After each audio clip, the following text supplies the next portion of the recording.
Where do we go now? Another refugee camp? Oh, Administrant Agarwal. Here to finally hash this out, are you? Thought this day would never come.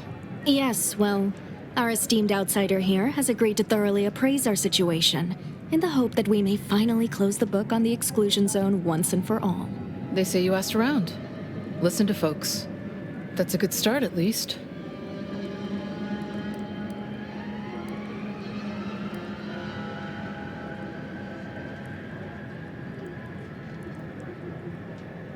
Speaking as a representative of the Order, we will abide by the Mediator's decision if you do the same.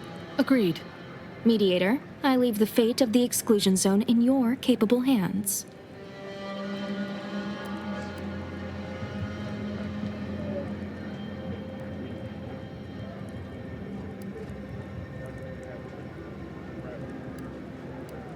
I'm all ears, Mediator.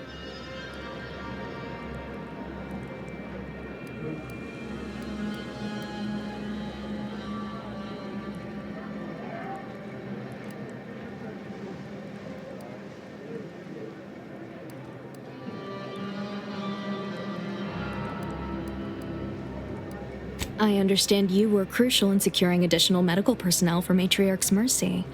Thank you. Yeah, much appreciated. Way to go above and beyond. Anyhow, what was the good doctor's diagnosis?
Why would DeVries betray her fellow agents like that?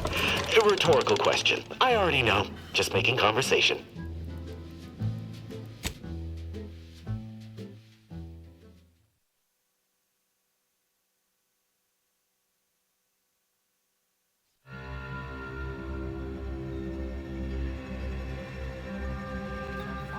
Prolongation of existence advisory remains in effect for all presently transiting the Golden Ridge region.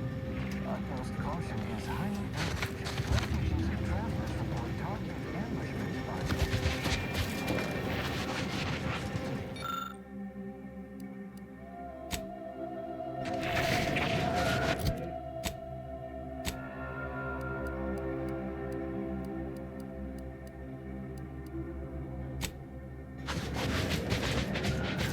What caused the schism between the Protectorate and the Order? Happened to this place. Oh, Administrant Agarwal. Here to finally hash this out, are you? Thought this day would never come. Yes, well, our esteemed outsider here has agreed to thoroughly appraise our situation, in the hope that we may finally close the book on the exclusion zone once and for all. They say you asked around. Listen to folks. That's a good start, at least. Speaking as a representative of the Order, we will abide by the Mediator's decision if you do the same. Agreed. Mediator, I leave the fate of the exclusion zone in your capable hands.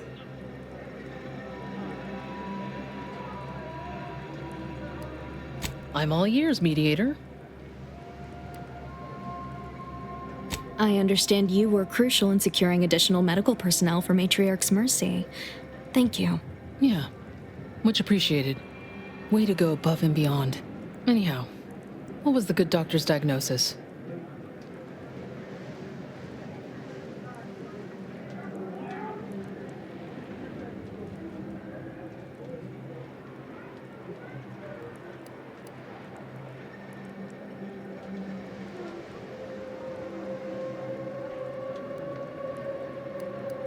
At Auntie's Choice, we'd view this from a lens of how sickness undercuts productivity. That is indeed unfortunate, but the dangers predicted for the exclusion zone may outweigh these concerns.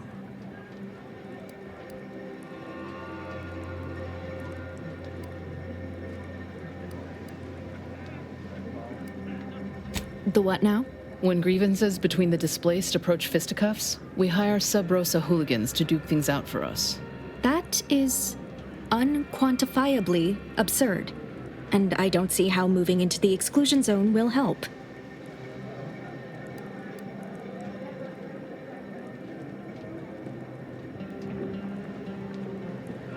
Unproductive is one thing. Paid Donnybrooks with surrogate fighters is, well, I'm at a loss for an applicative metaphor to describe it.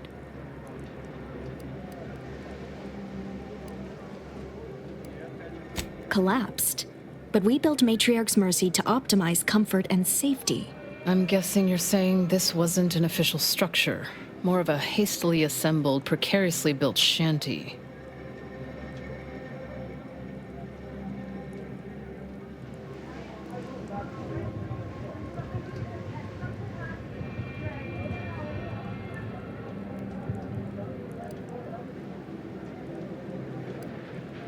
People are struggling to make do with what they have. If we had the exclusion zone, this wouldn't be a problem. I'm aghast these structures weren't built following established order construction guidelines. Speak on them.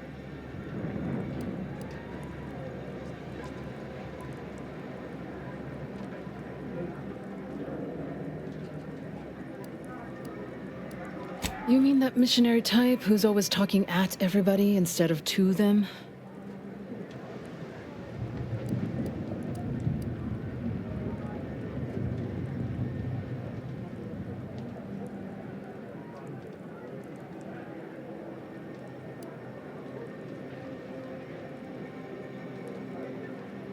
Her mission is to uplift and enlighten.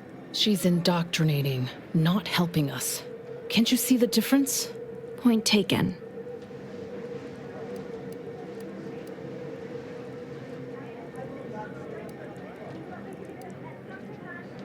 Did he also happen to mention they were needlessly oblique and vague?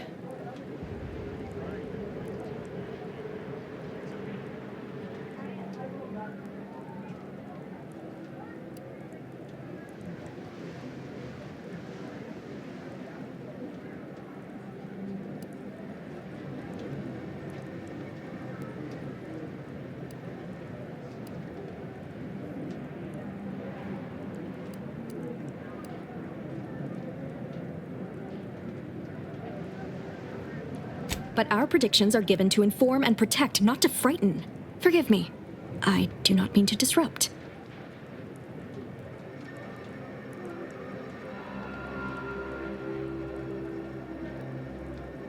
You actually got the Provisioner to give you the time of day. Ah, yes. I sometimes forget Provisioner Plotnik is also assigned to minding the displaced's needs. Her role is largely proactive, while mine is reactive.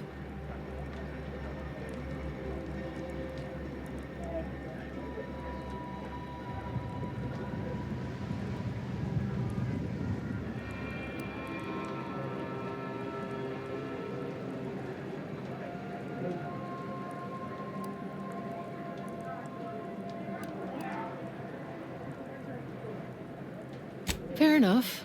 The Order does keep us refugees fed and plenty, medicated. To give credit, as I do with blame, where it's due. By my calculations, you've explored this topic from every conceivable angle.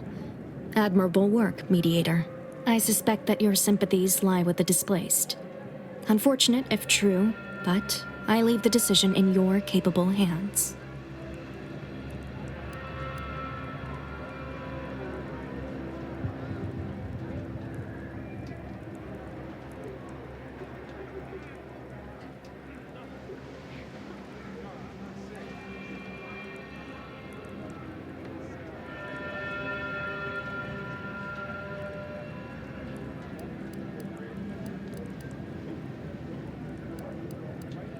Finally understand what we're dealing with, huh?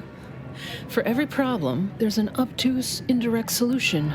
Regardless of your misgivings, I ask that you follow your reason.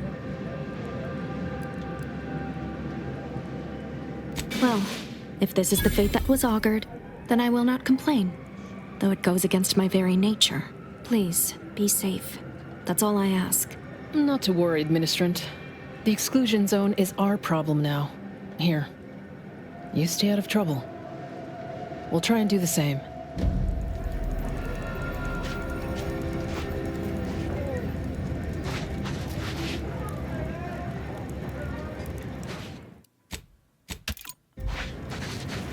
Where do we go now? Another refugee camp? Another colony?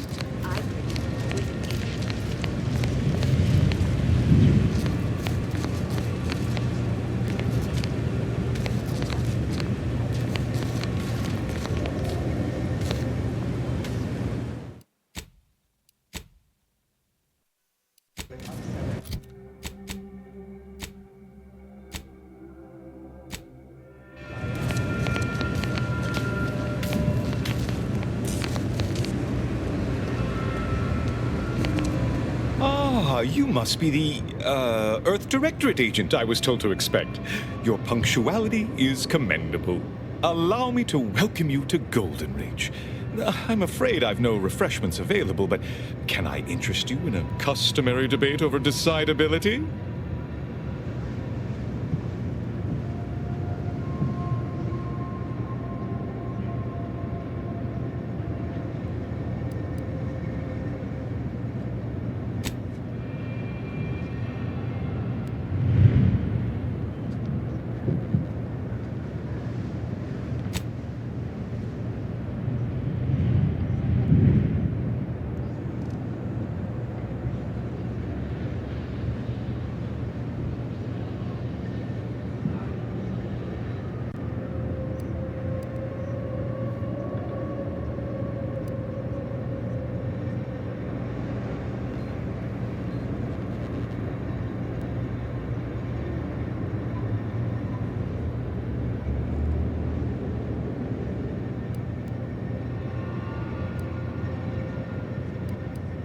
Sensible. Straight to business, then. The presiding bishop sent word of your imminent arrival. However, pursuant to our normal standards of compartmentalization, she was scant on the details of your mission. That said, I've been instructed to assist you however I can. So, tell me, what brings you to Golden Ridge?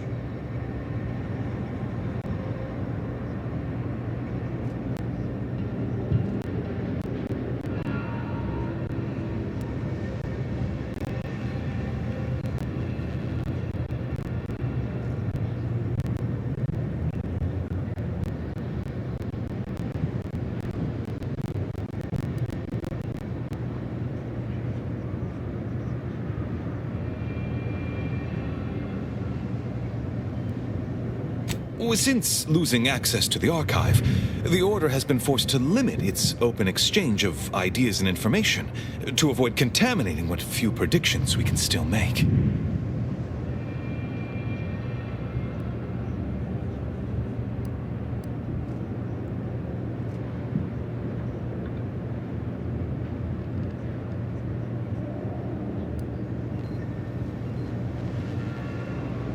We don't use that word.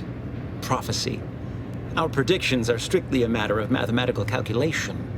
But, in layman's terms, that is the objective. Yes. The Archive is a vast network of computational machines built beneath the ice of Cloister. Prior to the invasion, the Order used it to generate predictions on a vast scale. But listen to me prattling on. I'm sure you aren't here for a history lesson.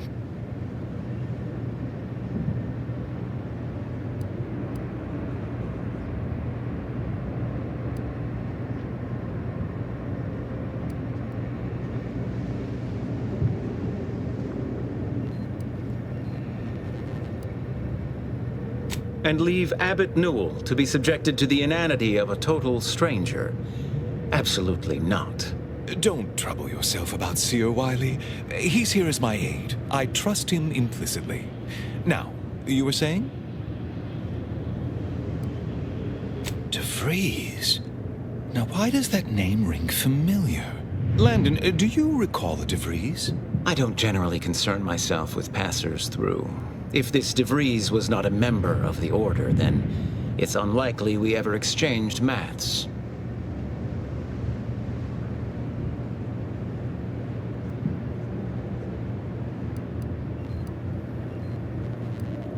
Victor Clemens, some kind of radical. What an absurd notion. I must agree with my seer. I once watched Victor shed copious tears over a damaged datapad. It's difficult to imagine him capable of worse.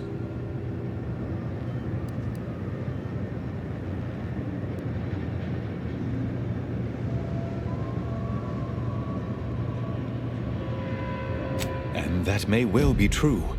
But our standard of proof within the Order is not normally met by hearsay alone. Victor's currently supervising highly experimental research at one of our labs to the northwest, the Enray Range, beyond the invaders' front lines. Unfortunately, you'll need to go through the decommissioned autonomous extractorium to reach it. That path is less than safe, so I advise caution.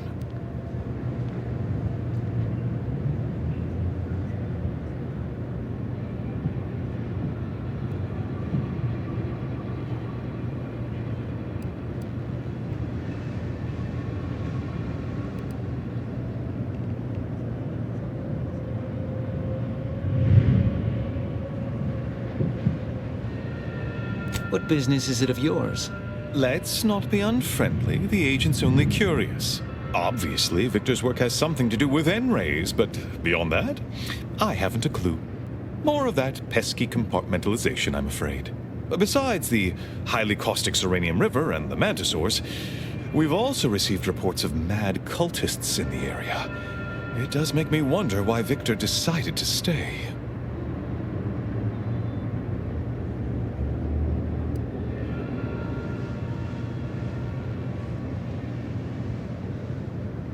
Indeed. They began showing up with their inane theories prior to the invasion. The first sign of dysfunction in the Protectorate. Always starts small, doesn't it?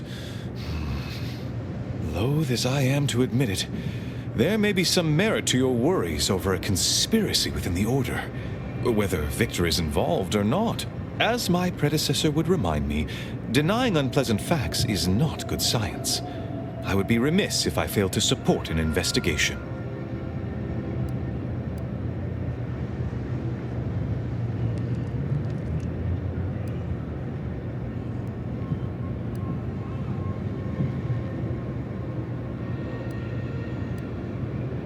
No doubt you heard of the recent attack launched on that Anti's Choice base, Outpost Opportunity.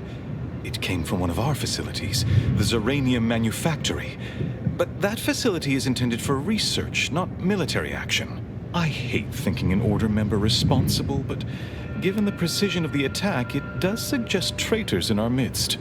It would undoubtedly benefit both of us to root them out. Respectfully, Scholar, given current tensions, should we really be trusting such a delicate task to this stranger? Would an internal review of our ranks not be more appropriate?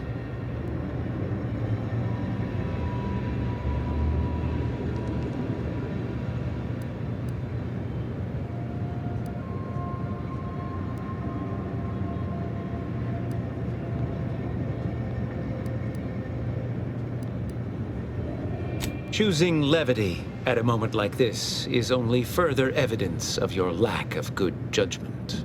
I don't dispute the need for discretion, my friend, but the presiding bishop made the determination to send the agent to us. It's best we trust her calculations. Moreover, our situation is growing increasingly dire. I can't overstate my fears concerning this most recent attack ending the ceasefire and reigniting the war in Golden Ridge. One more thing. Your investigation into the traitors takes precedence, but if you could also render aid at Outpost Opportunity on our behalf, such a gesture might preserve the peace.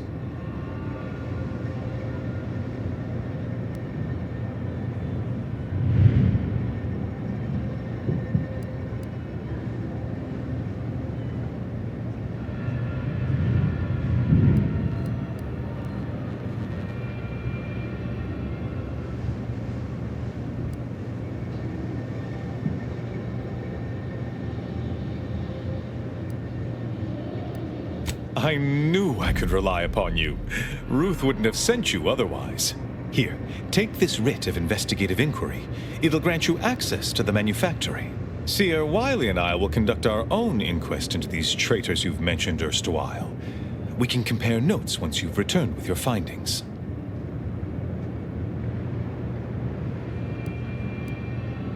Illuminating the path to true erudition is an abbot's moral duty. Whatever I can tell you, I will.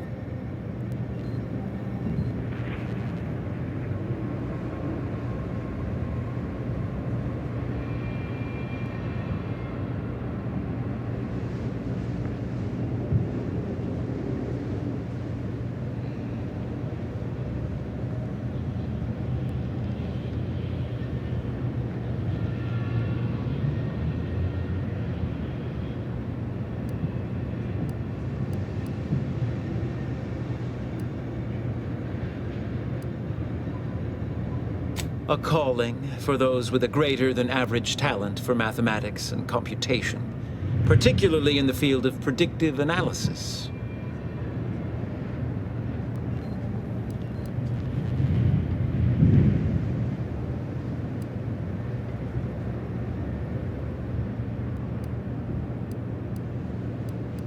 Seer Wiley is being too modest about his contributions. Many in the Order rely on seers for their indispensable counsel. I myself would be lost without mine.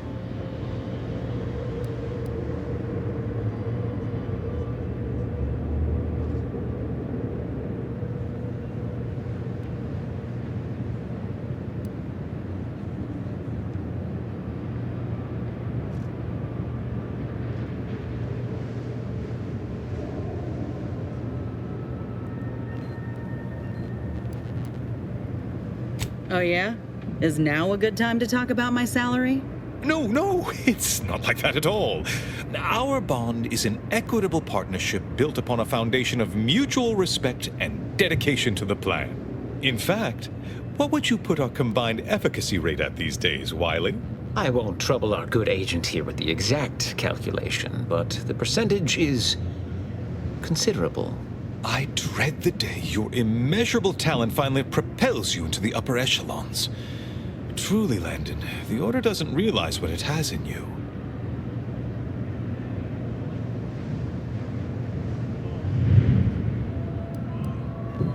Oh, indeed.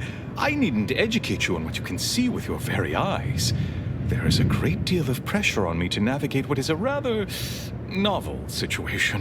Without Wiley, I dare say our predicament here would be even more precarious. Many lives depend on him, on us both.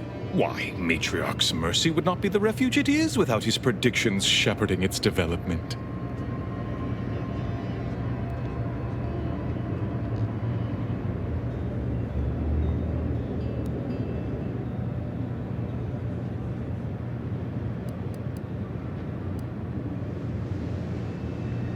That is a statue of the matriarch, Alexandra Varick, Arcadia's founder and for whom the monastery was named after. Regrettably, Alexandra Monastery is closed to non-order members at the moment, given recent troubles. But perhaps Seer Wiley can give us an estimation of its reopening. Oh, certainly.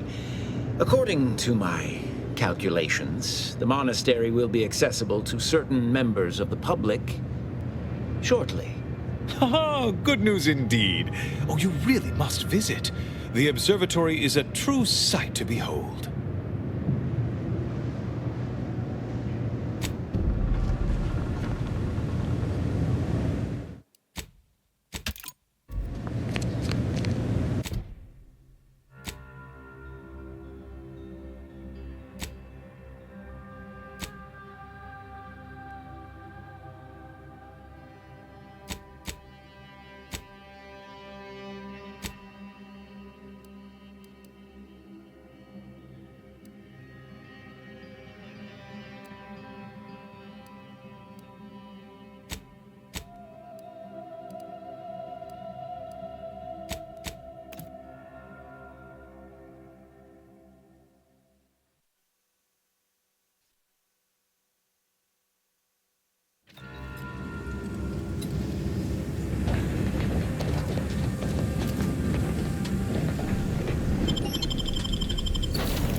Hope you appreciated how I bit my tongue back there with the abbot. Didn't want things to come to blows with civilians in the crossfire. Full of excuses for the attack, wasn't he? Could be that he's sincere, or could be that he has his hands so full with keeping his community from falling apart that he missed a memo or two. Either way, I'm willing to stay my hand until we know the truth. If it were my folk buried under the rubble, if Ortiz was among them, I'd want to know for certain before acting. Besides, ain't nobody around here better suited for investigating than we are.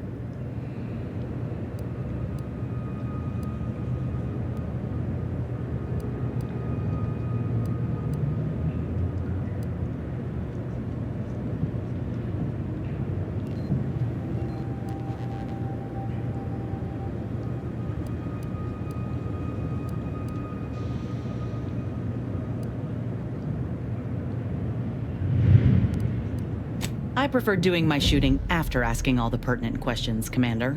While we're at it playing detective, we need to scope out opportunity. If there are any survivors, we ought to help, however we're able. I can only hope they had warning enough to run for cover. If they didn't, well, there's only so much basic training can prepare you for.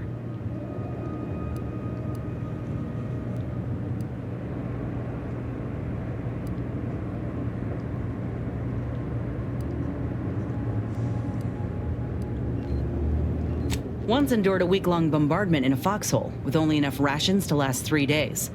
Screams went on twice that long. Some of us still ain't fully recovered. We should move on, unless you got something for me?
Tell your fellows about my story.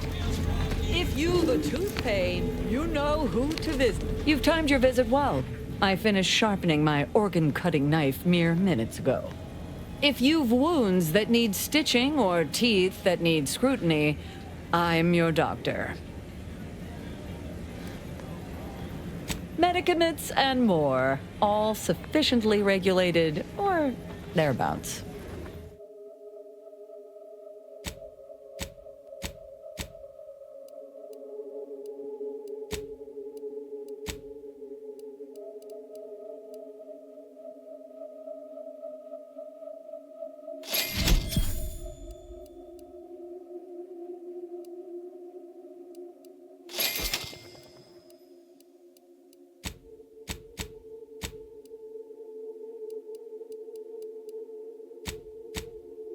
Doctor here. Get your stitches.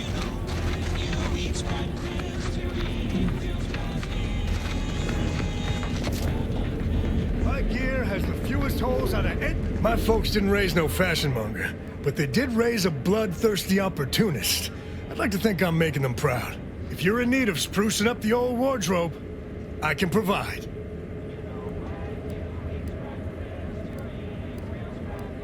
Used to be part of Auntie's Choice. Nothing special, just a pilot for light cargo vessels. Had a lot of time to think, with just the void for company. Eventually decided I was sick of being overworked and underpaid, and made off with my cargo. Turned out to be generic clothes, work gear, and such. More of a market for it out here than I would have guessed. I've bolstered my wares since. You should give them a look.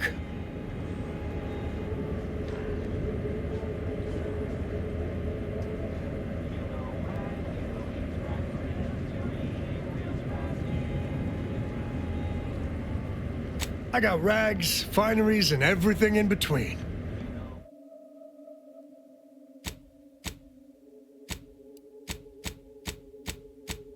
Garments here. Come ganderize.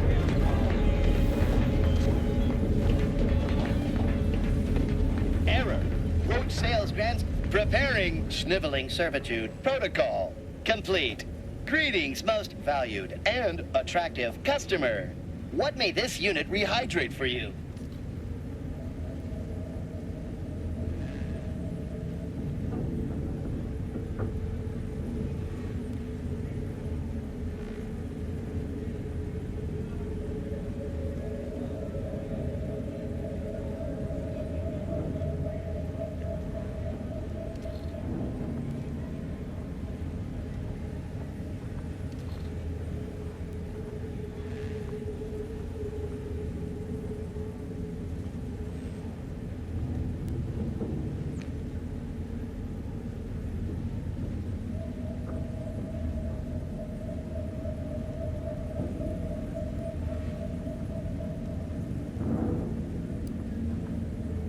Negative. This unit and stall are registered to Gerald T. Wenrich.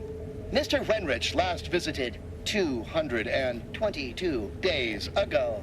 When last seen, Mr. Wenrich mentioned he was, quote, going to teach those, redacted, sub rosa, redacted, a lesson. Nobody extorts Gerald T. Wenrich. All wares were at some point cooked fresh.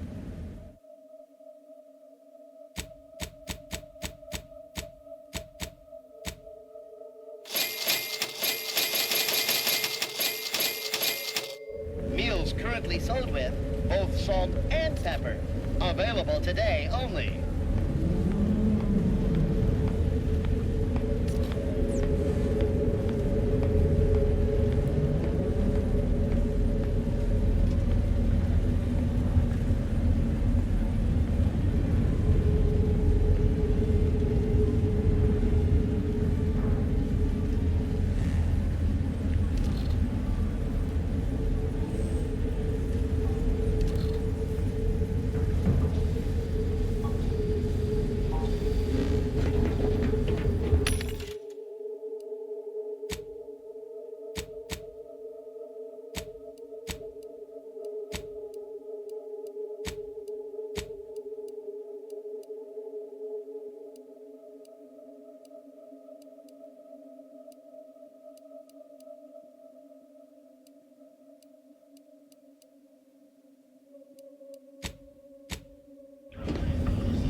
Buy from me? Listen, I know I shouldn't warn you about this, but anything I sell you runs the risk of exploding. I trust you'll appreciate my forthrightness and be all the more willing to buy from me.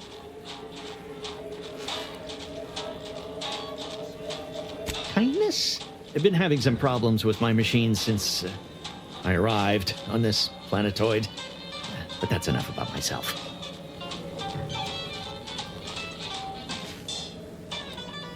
I'd be happy to show you.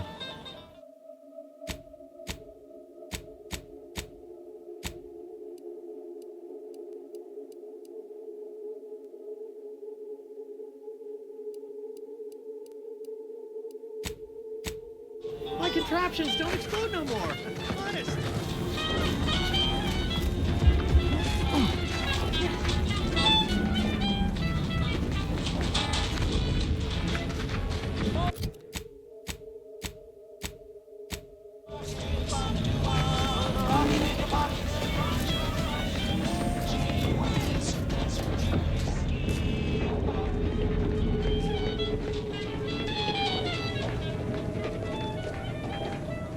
Greetings again.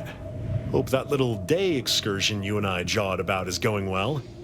Libations or information? What's your poison? The encampment had been razed. I'm sorry to say there were no survivors, but I believe we were able to uncover what transpired.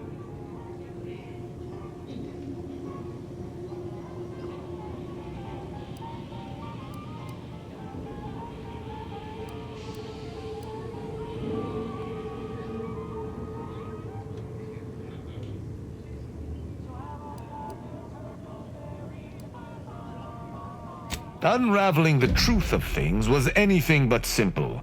Considering the circumstances and your nature as an outsider, I think you did well. I'm surprised. Didn't know if you had it in you, especially with an Arbiter in tow. But you got what was needed. Not bad at all. I'd be happy to direct you to the broker. First, though, we've got a small issue. There's a malfunctioning lamp in the basement I need someone to take a look at. Here's a keycard to get you down there. You mind?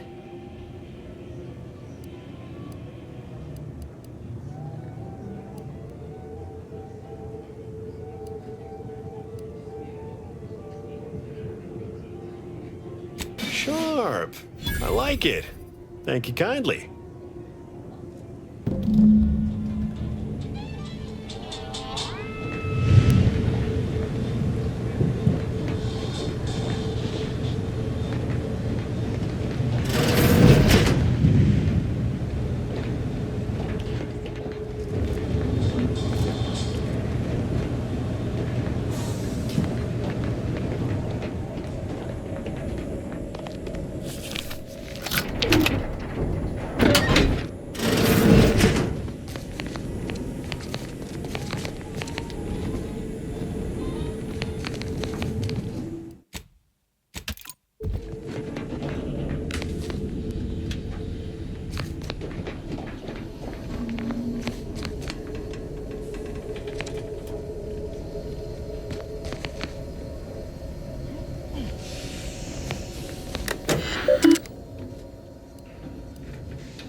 Anyone had asked me, I'd have put the odds of a live Arbiter finding his way into my chambers at 1 in a few trillion. Good that you didn't come here for blood, Arbiter Rao. Barney would have sniffed it out and broken you in twain. And I do disdain mopping up Protectorate corpses.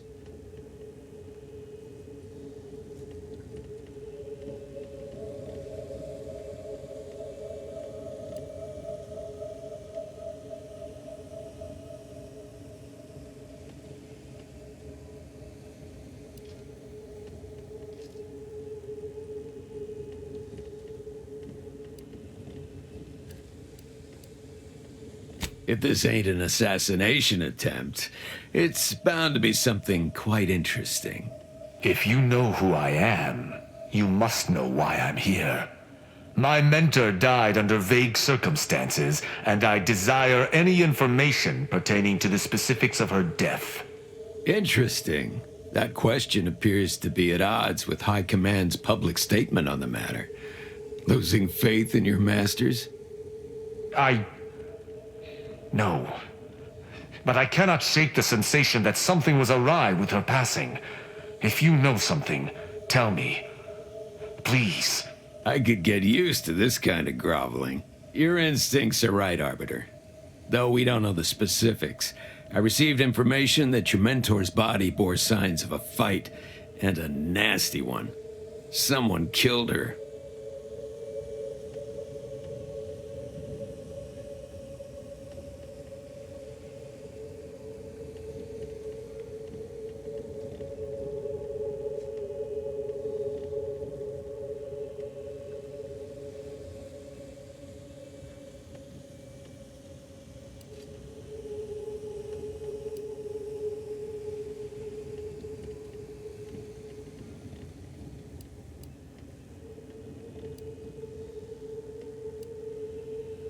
More than I'd care for there to be. But the important part is that I was correct. I knew I was right to be suspicious. If that's all, I think you'd best get along. I prefer not to sully my quarters with Protectorate lackeys. Live ones, anyhow. And I prefer to limit my time with scheming blackguards. Let us take our leave from present company. Speak to me outside, if you would. There's something I'd care to ask you.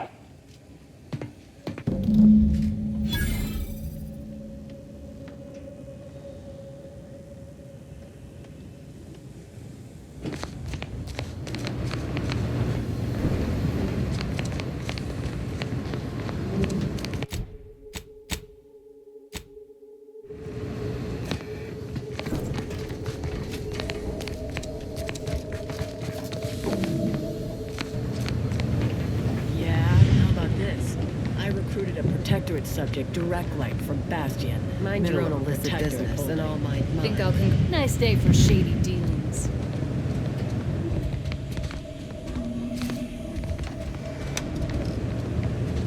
Sorry, got bootlegging to do.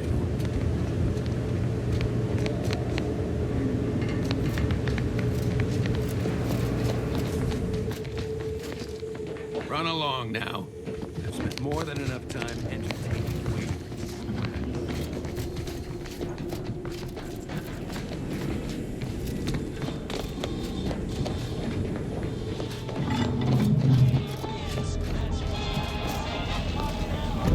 The role of the Arbiter typically does not require the assistance of others. We are expected to act as wholly independent entities. But I fully realize that had I not your aid today, my investigation's progress would have stalled and withered. During our investigation, I gauged your trustworthiness and did not find it wanting.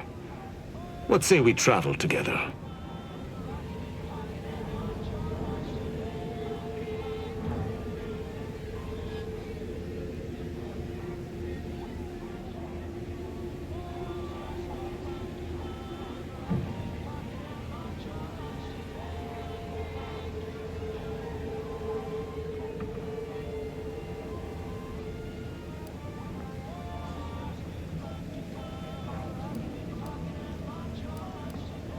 I think you have earned forthrightness. I came to Free Market Station to seek the true killer of my mentor, the Supreme Arbiter. Sub Rosa deals in information, and were thusly my best lead on her killer. They gave me less than I'd hoped, but it was at least a start. Unfortunately, I cannot act truly alone. I have no ship, and no support.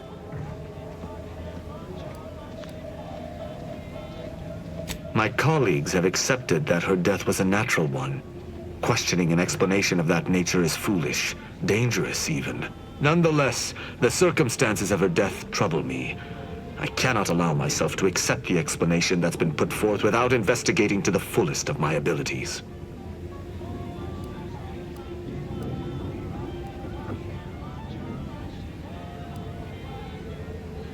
I do not know your allegiance, and accordingly shall not speculate. Suffice it to say, for now, that I fear the true killer is within the Protectorate.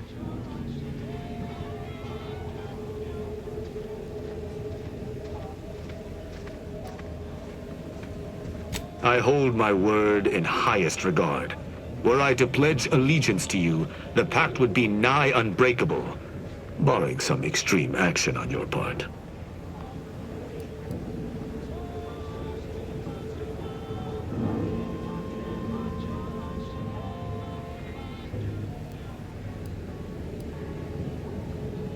I will keep to my convictions in any case, but I understand. What instructions would you have me follow?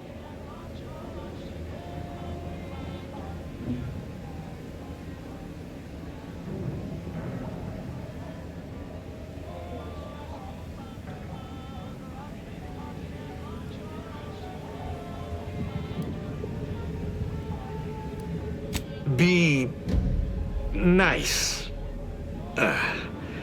This may prove to be a challenging duty. I will listen to your words, and I shall follow your orders.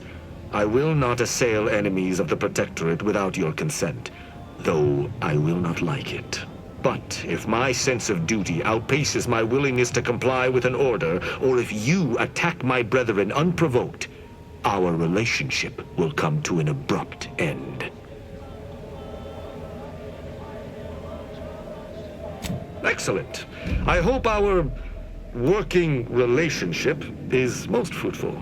I'm sure we shall discover much together. Won't argue he seems capable, but let's be mindful where his true allegiance lies.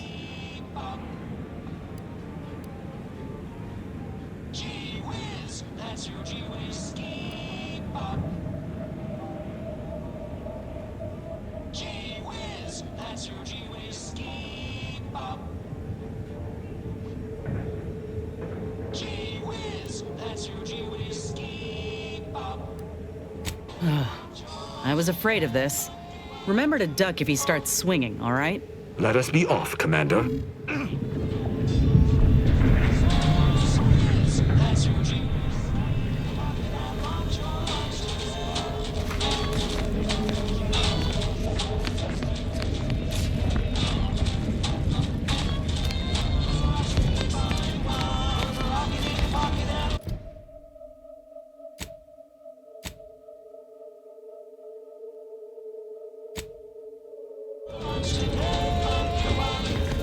Tired of firearms that explode in your face? Come to Not a Weapons Store.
That tremendous statue is of Matriarch Alexandra Varick, founder of the Protectorate. I'm shocked the traitors haven't defaced it.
That's just the purpose after all. For now, anyway.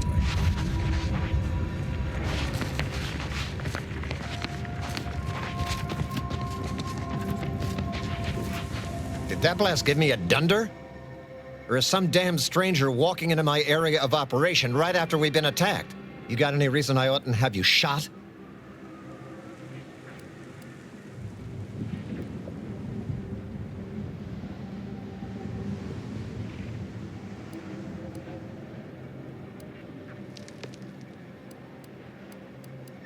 Yeah? And what exactly makes you so sure of that?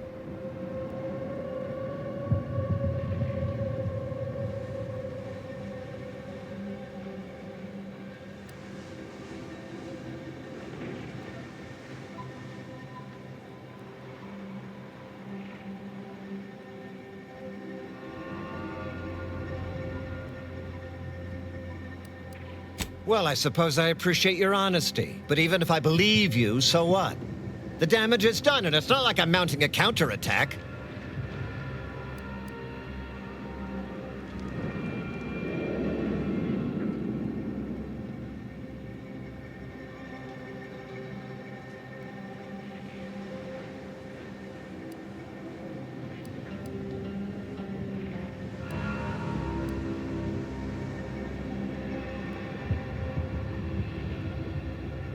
Maybe. I suppose it's possible. But even if I believe you, what, by law, do you think I can do about it?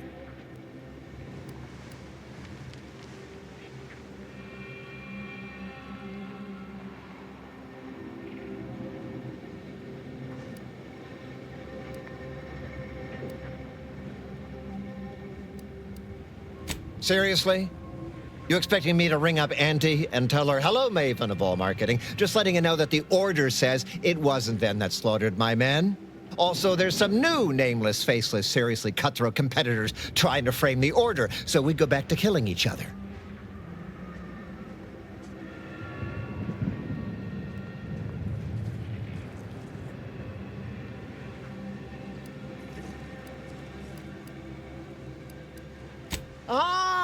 An offer for transaction. Now you're talking my language. Didn't reckon you was someone sympathetic to our ways. It just so happens we might be able to trade services.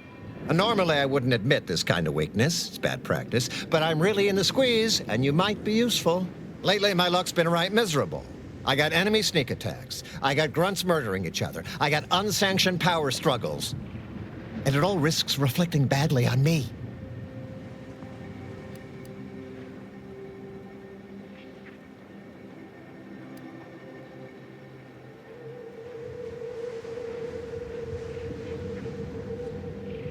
Well, who else should I be worried about? Do you have any idea how abysmal that's going to look on my next employment review?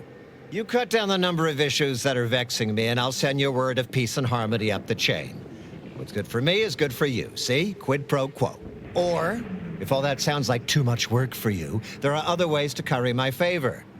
Make me believe your good intentions. Encourage me to take your side.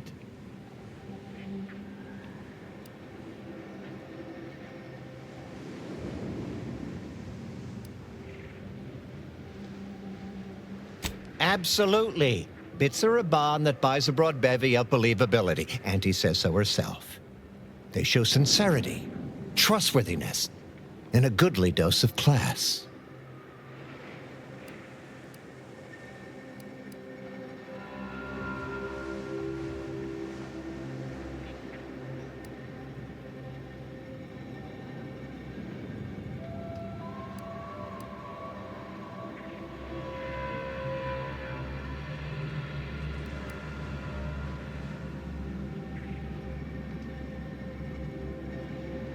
That bomb that hit us, it was filled with uranium. So not only did it kill us the good old-fashioned way, it also caused serious poisoning. My contract medicalist over there is literally up to her elbows in it, her hourly rate is ridiculous, and our damn autodocs have gone on the fritz from the workload. You get her the compression coil she needs to make the autodocs work, and that should cut her billable hours in half, and then I'll send your message.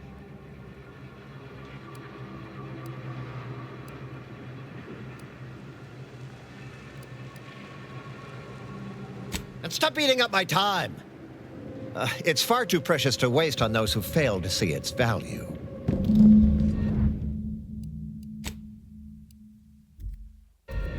Please tell me there's a damn good reason you're back.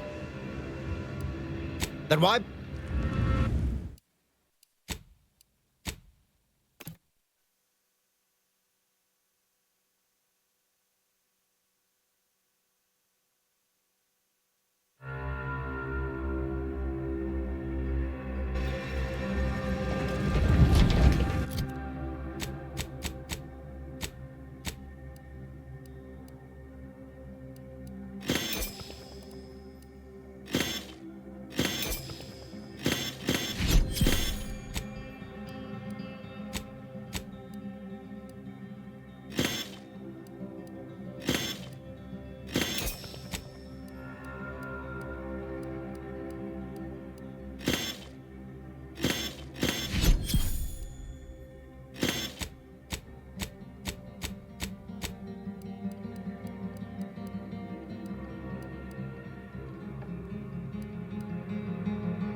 Unleash my might upon them!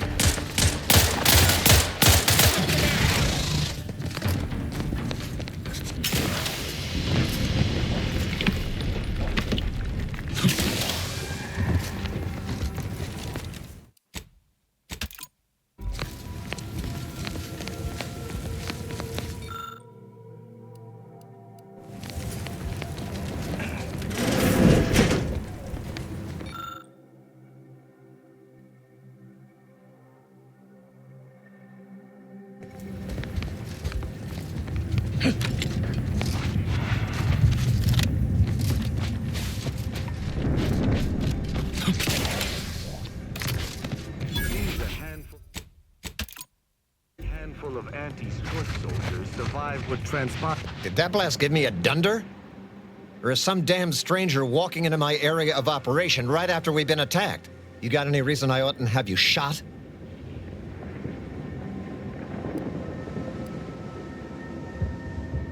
Yeah? Well, what exactly makes you so sure of that? Well, I suppose I appreciate your honesty. But even if I believe you, so what? The damage is done, and it's not like I'm mounting a counterattack. Maybe. I suppose it's possible. But even if I believe you, what, by law, do you think I can do about it? Seriously?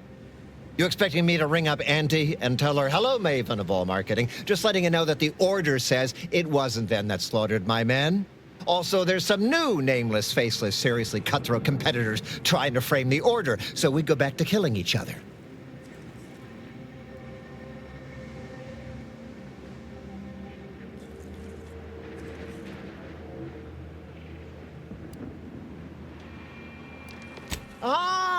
An offer for transaction. Now you're talking my language. Didn't reckon you as someone sympathetic to our ways. It just so happens we might be able to trade services. Normally I wouldn't admit this kind of weakness. It's bad practice. But I'm really in the squeeze, and you might be useful. Lately my luck's been right miserable. I got enemy sneak attacks. I got grunts murdering each other. I got unsanctioned power struggles. And it all risks reflecting badly on me.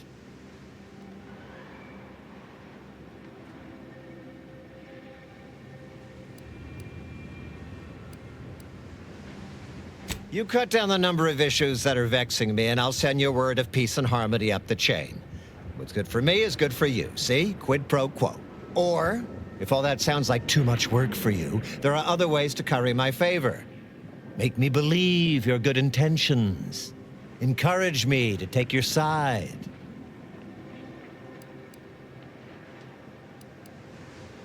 Absolutely. Bits are a bond that buys a broad bevy of believability. Auntie says so herself.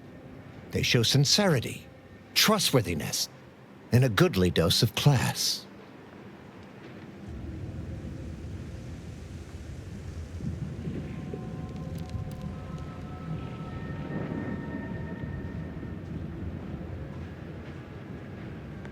Wonderful. And with your sincerity assured by the bits in my pocket, I feel absolutely confident in your professed innocence. Now, if you'll excuse me, I still have a whole mess of hassle I've got to dig myself out from under. Please tell me there's a damn good reason you're back.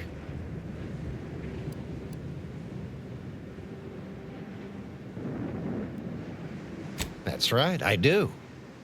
How does solving a murder strike you?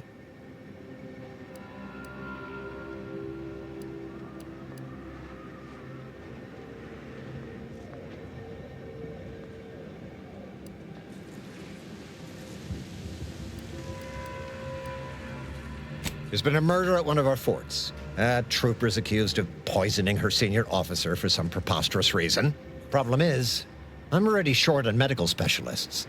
The last thing I can do is waste one for days just to find out if she did or didn't toxify him. Go find out who done it, and I'll send the message you're asking for.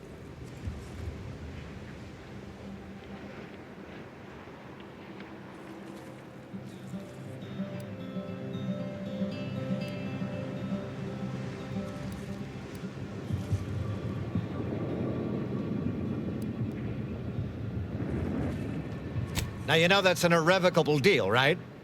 As in, please remember it's legally binding, and I will sue you if you fail to get it done.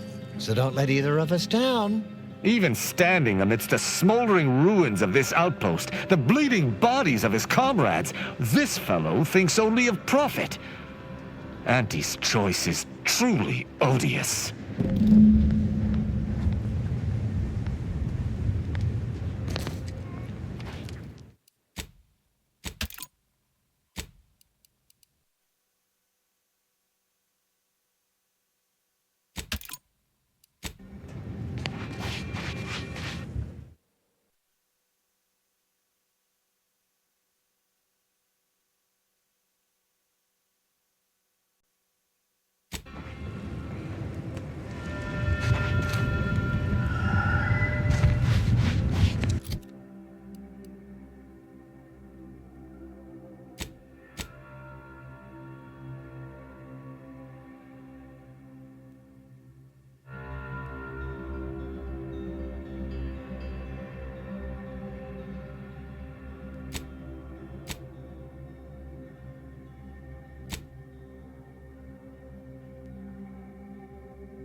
street now.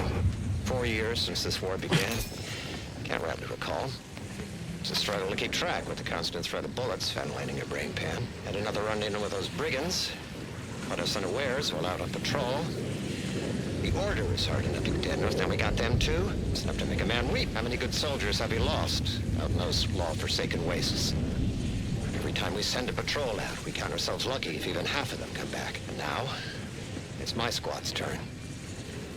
Chances are this will be the last you'll ever hear of me. Tell my wife that, law help me. Just tell her I love her.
unexpected sight and/or sound detected.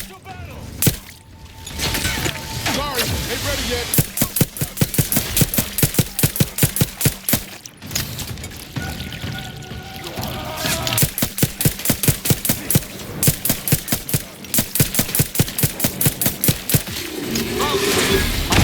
Are not superficial.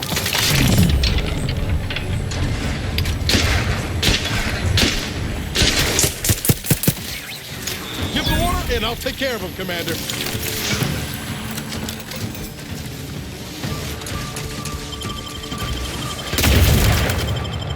You have my thanks.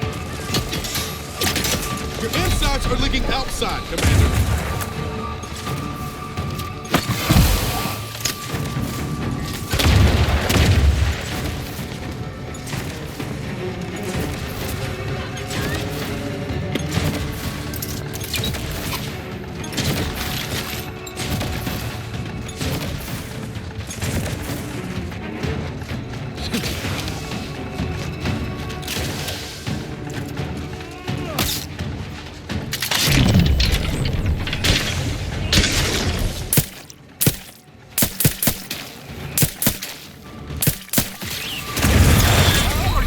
Right over there. I am primed to punish. I'm on.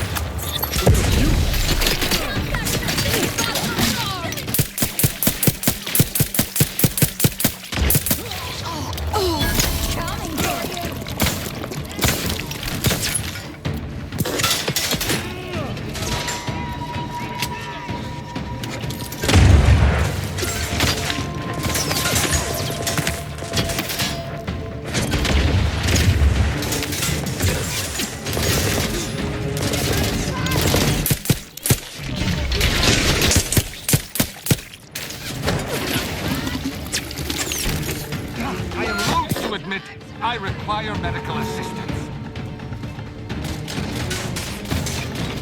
Ain't nothing there. Appreciate a little help, Commander.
help, Commander.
Hit the broadside of a freighter. I'm at you.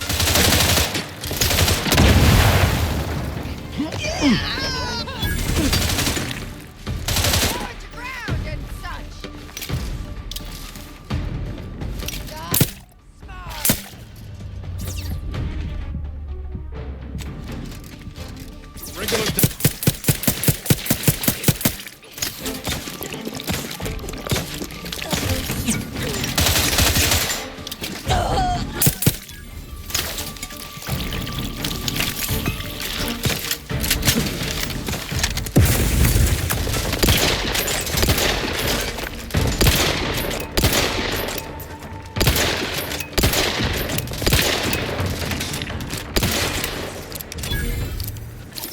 You have my thanks and my hammer.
believe Arcadia shall ever return to how it was? Wish. Great. Don't tell me you're one of those drones from Auntie's Choice. The Protectorate have only been fooled, a watered-down revision of Order philosophy.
The paradigm is a self-centered Must break our backs for the order. Have you beheld I that new prefer to vessel start at at the the monastery, manufacturing. the Oracle?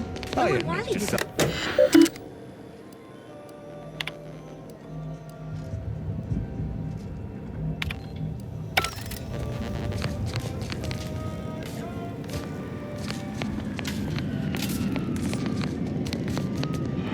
I communicated your prediction to Administrant Agarwal. I'm not sure why she's budged on letting the refugees move into the exclusion zone, but I agree. Very worrying indeed. Anything I can do to assist you?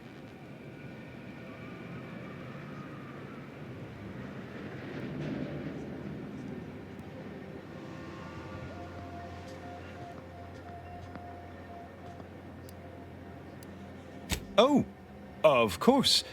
What would you like to discuss?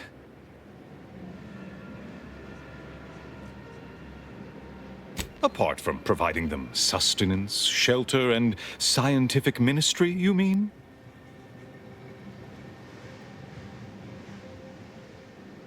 Need I remind you, Arcadia is at war. This is what war looks like, I'm afraid.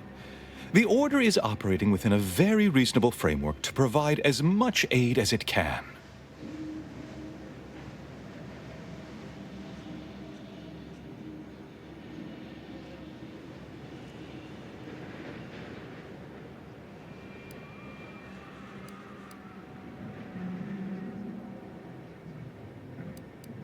Yes, what have you discovered?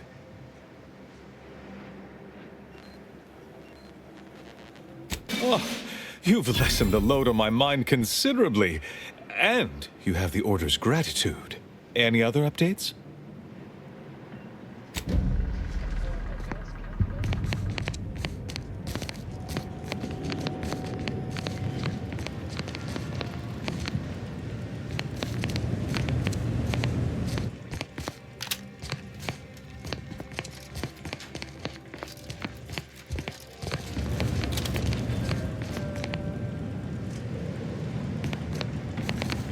Hello again, stranger. How can I be of service? I can tend to your injuries, provided you have the bits to compensate me for my time and skill. We're short on everything, I'm afraid, including generosity. Many thanks. Now, hold still. You might experience some momentary discomfort. Right as rain. Now, will there be anything else? My supplies are running low, but then again,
Since the schism, the Protectorate have rewritten his...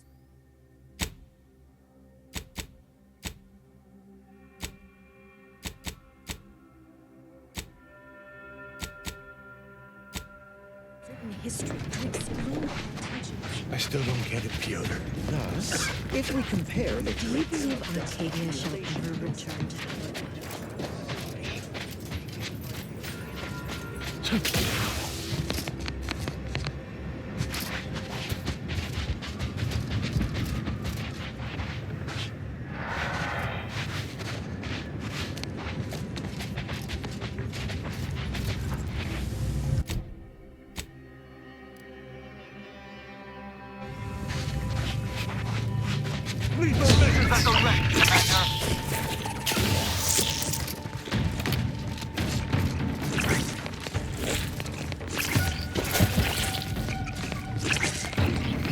Take the heat off you, Commander. Just say when.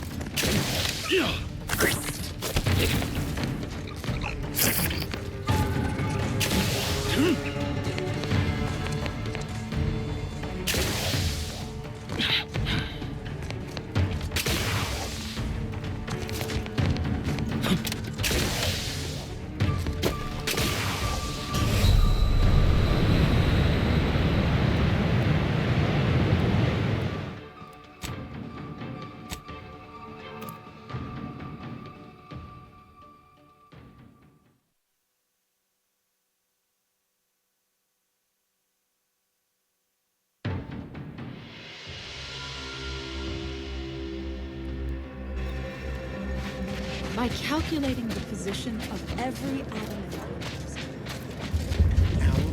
Do you believe Arcadia shall ever return to how it was?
We regret to inform you, Zeranium Manufacturer 7 is presently under lockdown. Laboratory mishap and/or miscellaneous unspeakable dangers. Please call again at a more convenient time.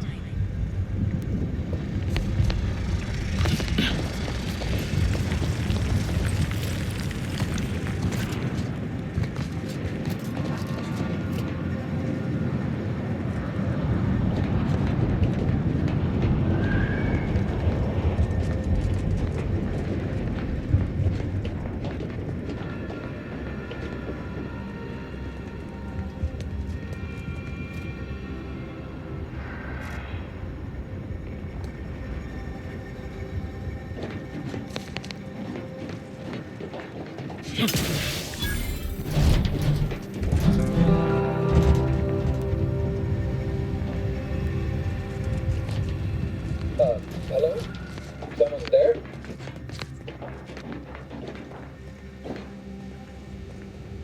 Yes?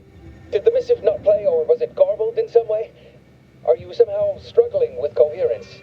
If so, to be clear, Zerania Manufactory 7 presently and for an indeterminate time is in lockdown. That means no external transmissions, no visitors.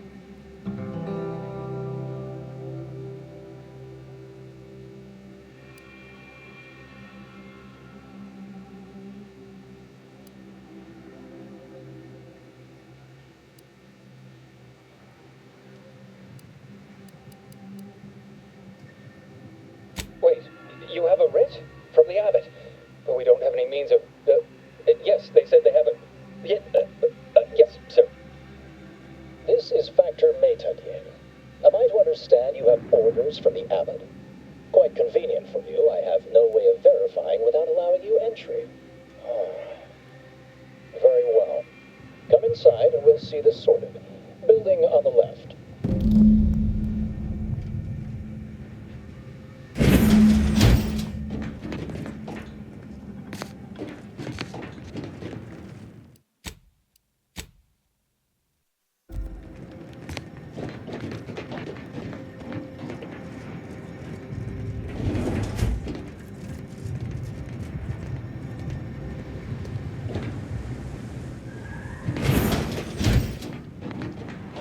Yes, right over here. You're not getting down below until you talk to me.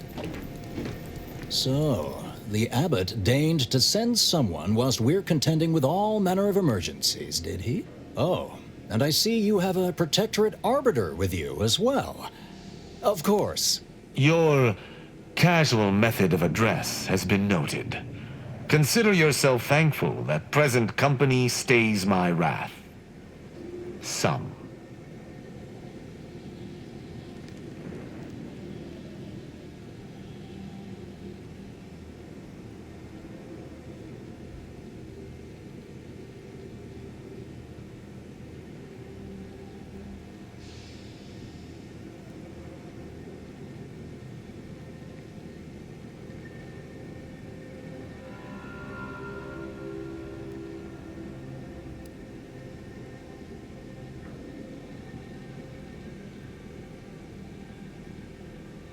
Till we ascertain the truth here, you'll understand if I remain cautious. Sometimes I cannot fathom what goes through the abbot's mind, but your papers do seem to be legitimate. I will unlock the elevator so you can speak with Proctor Svoboda below. I'll send word you're en route, but fair warning, I cannot predict what reception you will receive. I expect your behavior will remain impeccable. As soon as I've seen to securing the facility, I'll be along straight away.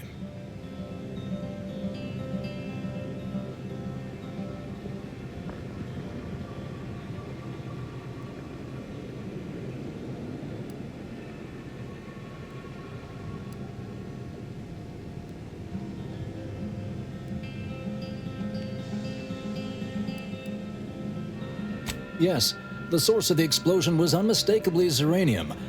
It is exceedingly volatile unless handled correctly. The recent attack may have originated from this facility, but I assure you it was not at our hand. We have no desire to resume open warfare with Auntie's Choice. One of our transport pods filled with Zeranium was diverted toward, or more specifically at, their location.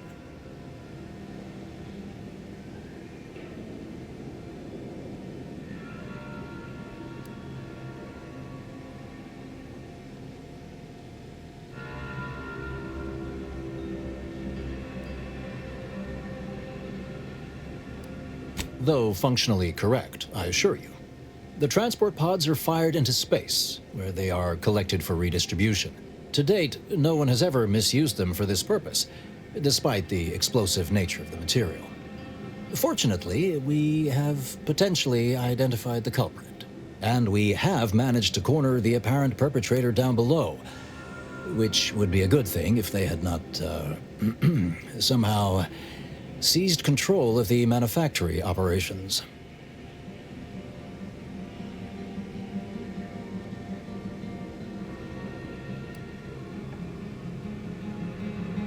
This facility has been an archetypical example of constancy and regularity. Ergo, the last place anyone would predict anything unpredicted would occur. Our suspect, one Initiate Alva, previously supervised launch controls. Though steadfastly maintaining her innocence, she has also barricaded herself in the operations control room below. A move not likely to allay anyone's suspicions.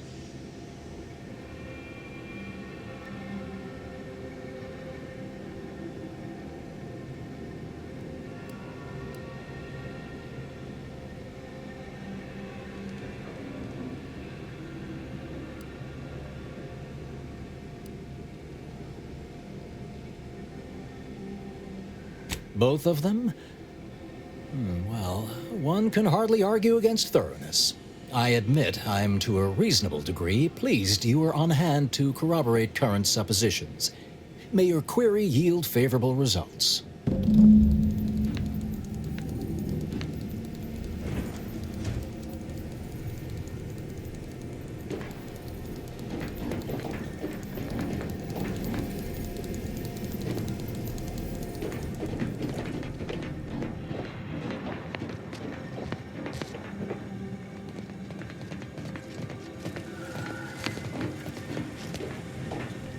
No offense to Val, but it's real nice having someone watching my back who ain't in constant need of recalibration. Anyway, need something, Commander?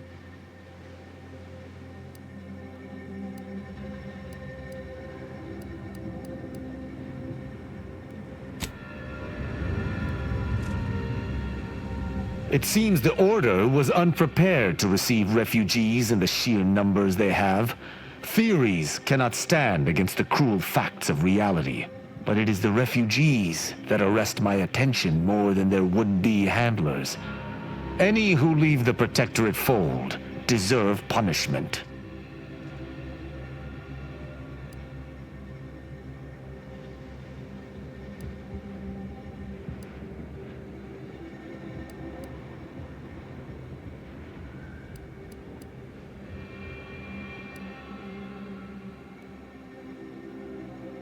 There is no such thing as a non-combatant in a system under siege.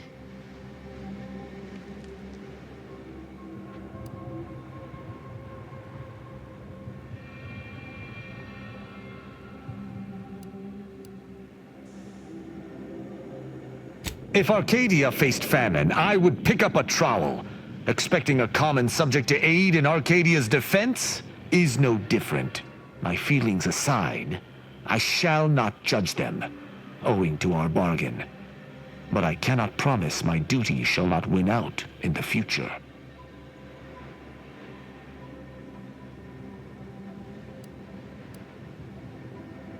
Certainly, I consider myself an open tome. Quite well. I am able to uphold justice wherever it may flag, bolstered, of course, by your steady support. Was there more in this vein you wish to discuss?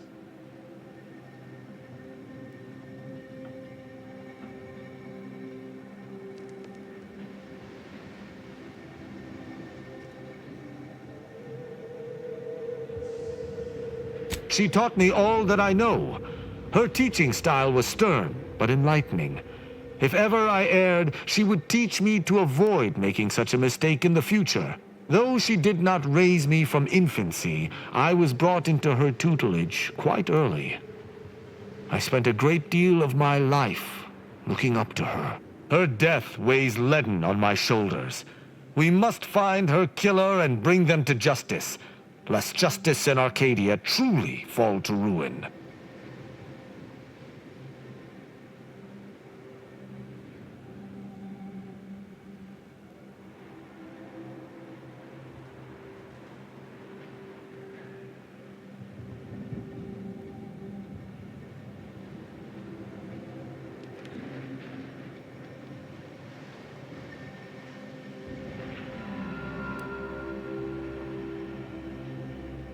Why, he is of the Matriarch's direct lineage.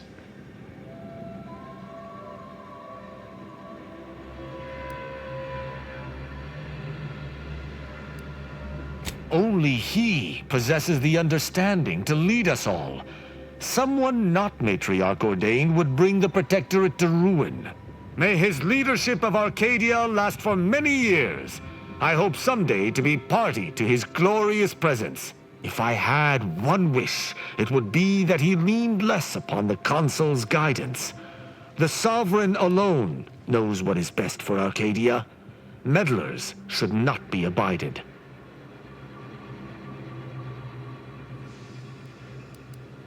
In every respect, save being humans, and perhaps even that is arguable in the Sentinel's case. Where Arbiters uphold justice and loyalty within the Protectorate, the Sentinels operate on its fringes. They are clandestine operatives, little more than alleyway backstabbers. I find them wholly unnecessary. As you might expect, they are the Consul's pet project.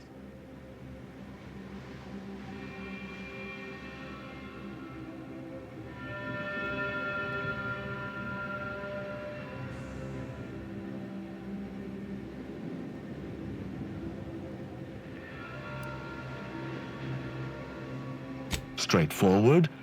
I was trained from a young age under the tutelage of Supreme Arbiter Marthana Andros, alongside my co-protege. Only those rated most highly on the Protectorate Acumen test could be placed even among the ranks of Arbiters. And to be mentored by the Supreme Arbiter herself was a great honor. Moreover, she taught her protégés to seek out evidence before judging as they saw fit, despite the fact that an arbiter needs nothing of the sort to declare something a crime.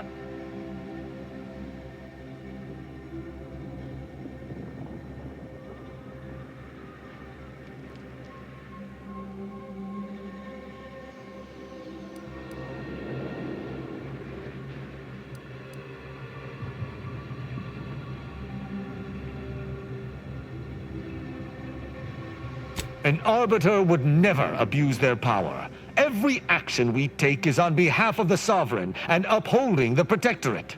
In any other society, I could see such a scenario resulting in anarchy, but the Protectorate is matriarch ordained. Our devotion is ironclad.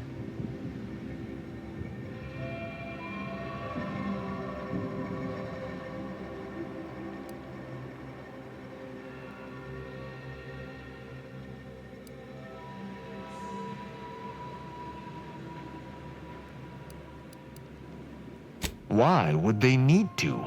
The Protectorate provides everything any individual could want. Anything beyond the norm is unnecessary at best and actively traitorous at worst.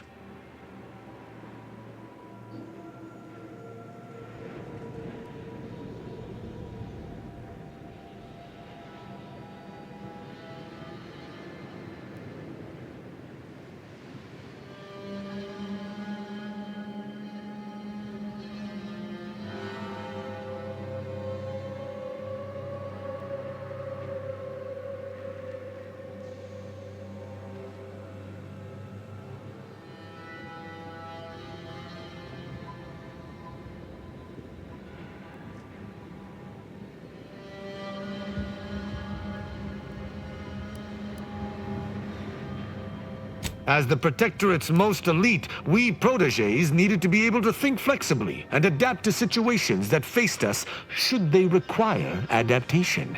At least, I believe that's why. Would that I could still ask her. Alas. Sneer all you like, but our society has operated in this manner for more than 100 years. Normally, arbiters do not need to prosecute, for all operate as they should.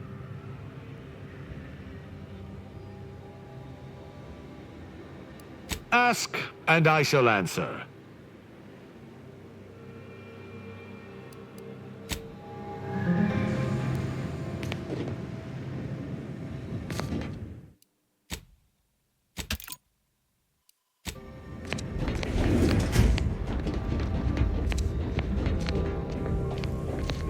Evidently originated here.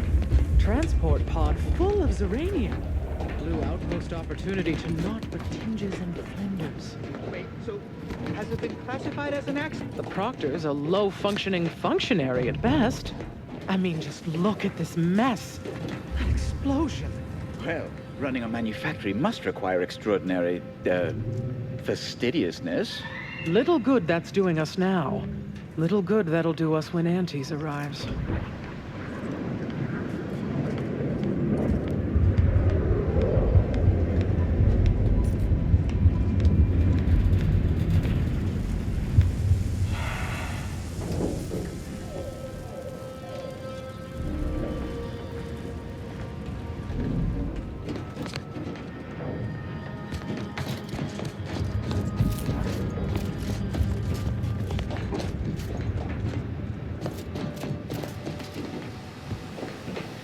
What are you doing up here? How did you get past the gate?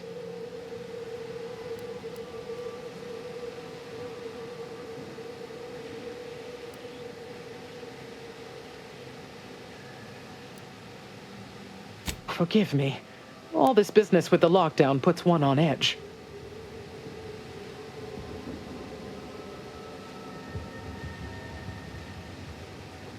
Everything appeared routine at the time. We launch transport pods into space regularly. They get collected.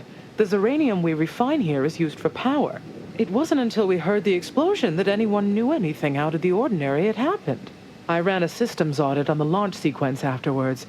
Just finished constructing a report on my findings, actually, if you'd like to hear it.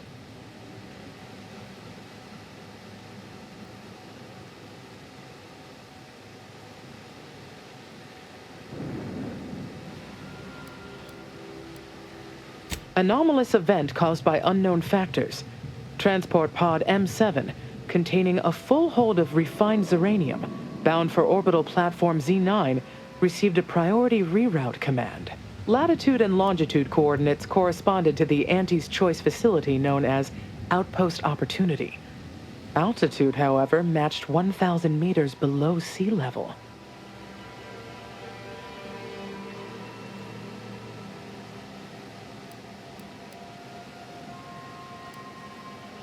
A low-ranking scientician. Been here for years. Presumably, she's below in operations. Regrettably, that is all I know. Now, if you'll excuse me.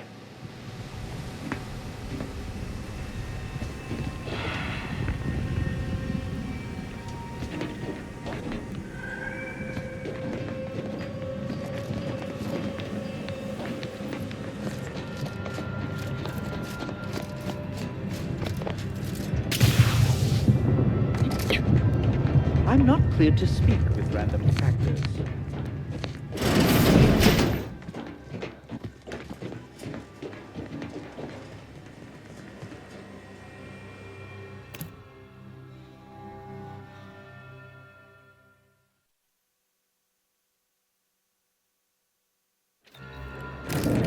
Initiate Alpha, stand down. Relinquish control of this facility immediately. Oh, my dear Proctor, you can't believe a low-level drudge like me is responsible for any of this. You'd have us all believe you seized control to demonstrate your innocence. Wait, is this being broadcast? I have no idea how this audio doodad works. You're the one in charge here, Proctor Svoboda. Are you sure you didn't do something? I demand your unconditional surrender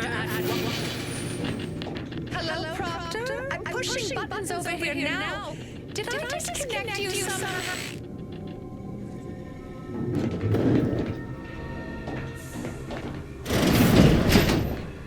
Emergency detoxification initiated. What's her name took over?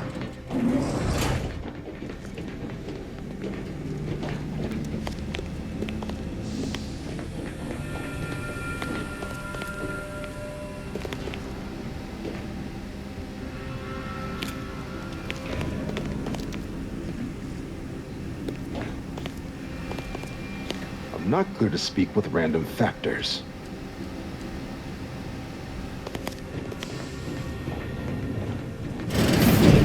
Ah, yes, of course. Next on my list of lowest probability events, strangers sent by the Abbot, gallivanting about amidst a lockdown.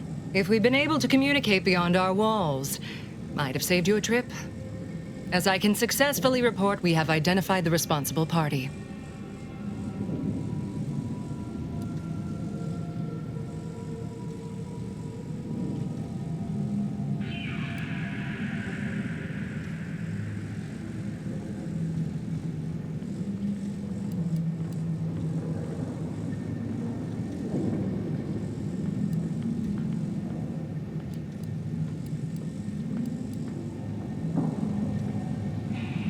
I oversee this manufactory and all personnel, including those here under false pretenses. Apparently like this Initiate Alva. It's plainly obvious what her story is. A spy or turncoat, no doubt. A sleeper agent from one of those secret enemy programs you're always hearing about.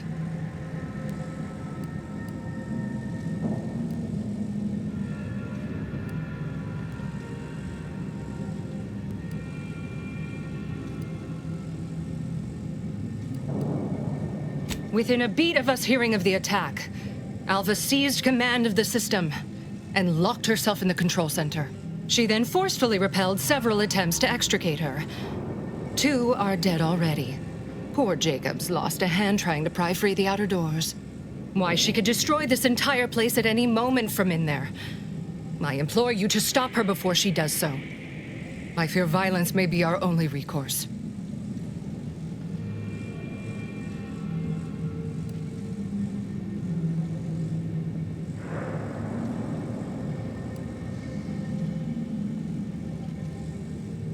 Fervent professements of innocence, mostly. You know, exactly what you'd expect a secret traitress to claim. Dramatic attestations that grew quite animated. I suppose spies must build up a flair for histrionics. What with all that, hiding their identities and all. Then bursting forth like a pent-up arachnid. At any rate, I have work to do, and you have a saboteur to eliminate, yes?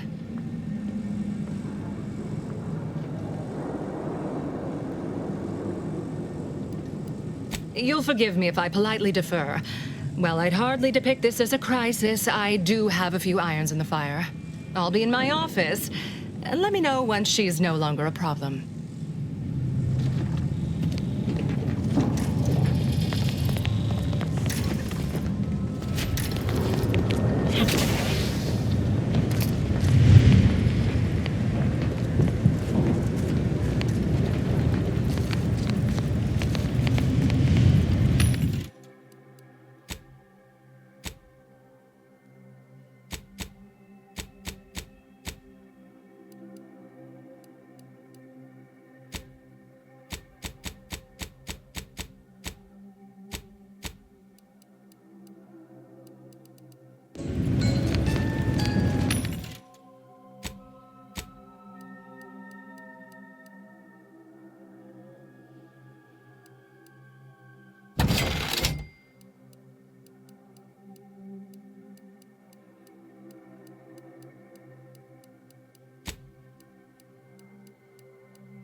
described the Varachnids Caliceri as slathering when it attacked.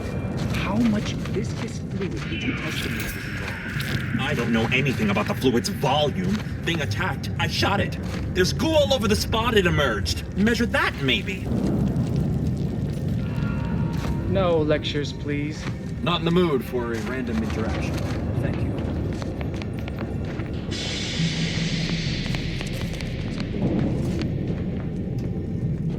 Two exemplars, dead as Pythagoras. No one's been inside operation since. Just a run-of-the-mill golden mean initiate. Now listen to yourself. You're disproving your own substantiation. Her actions prove otherwise, I'd contend. Happy to chat for 0.07 seconds. Oh, time's up. Bye. I have nothing to say.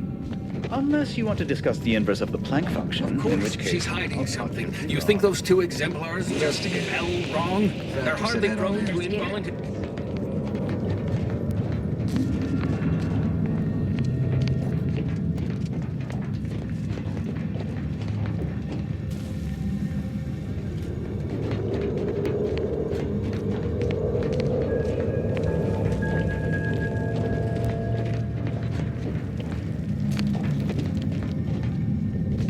I'm here to maintain security, not to teach you remedial calculus.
Oh, hello. A visitor. Who is it they're sending now? And who are you, dear? You're what? Some maverick for hire? Oh, no, I can see it now. Earth Directorate, yes? Like Commander Zane and that rascal Buddy. And who is that you brought with you? A friend? Could that be a Protectorate Arbiter? And someone else? Another Earth Directorate agent, I see. Seems sad. Is she talking about me? All this for me. Fear I hardly deserve such attention. This entire business is just a terrible misunderstanding.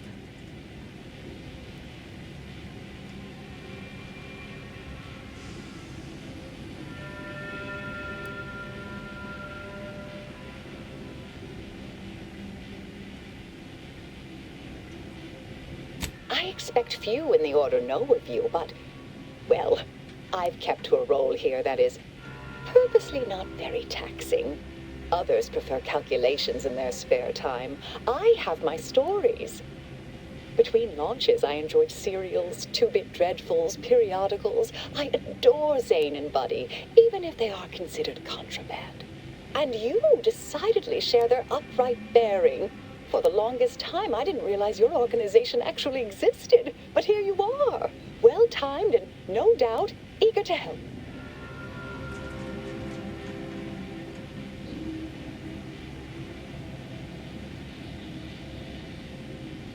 Oh, you sounded just like Buddy, striving his best to resemble Commander Zane. The similarity was uncanny.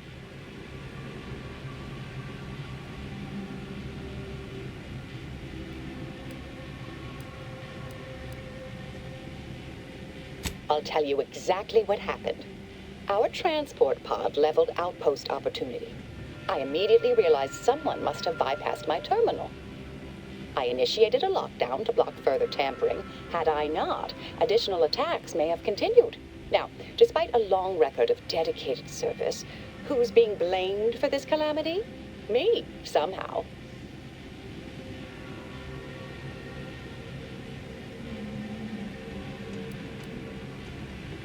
Yes, that was terrible. I feel awful. Though technically speaking, they did kill each other. It was a scuffle. Their weapons fired. It was a most unfortunate thing.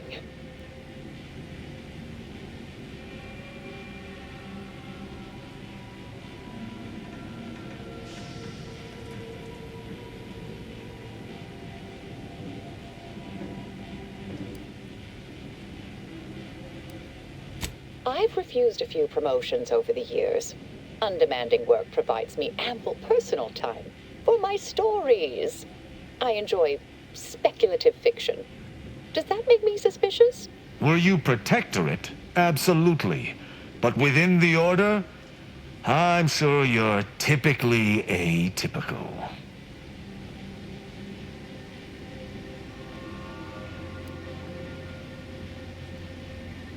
Dear me, I wish I did, but...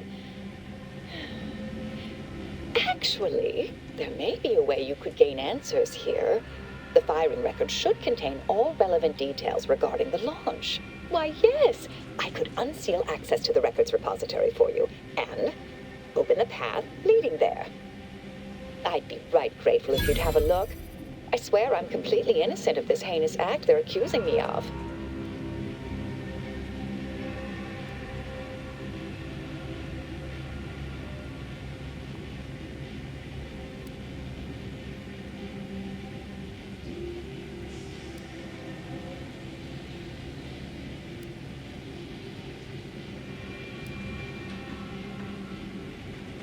All right, fair enough. Understood. Appreciate your help, dear. Please return when you have found something. May the plan favor us against long odds.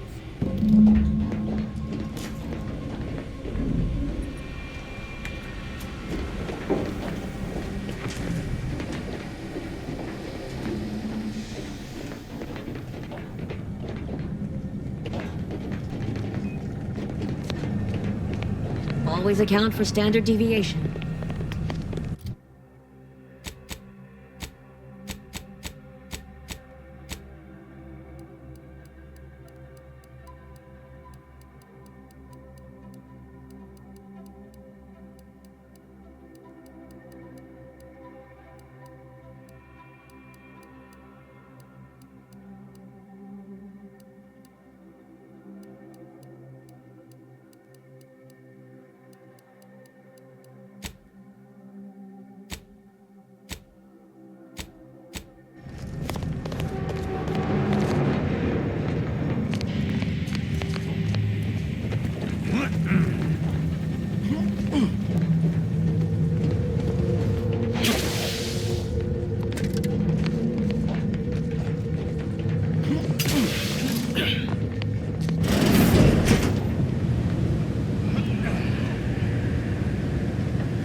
patrol's back, I hear. Don't see Auntie's being too dissuaded by them, though.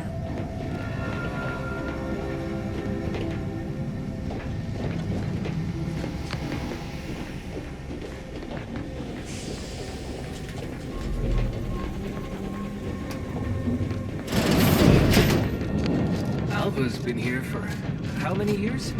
I never noticed her. Just blended in with the scenery somehow.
The plan can wait.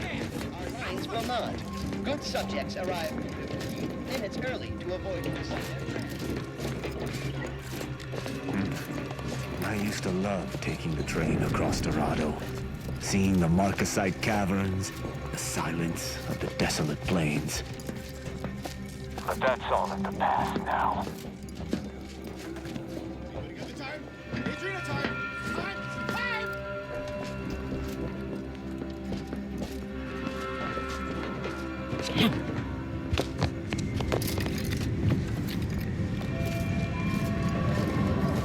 Mr. Marquez.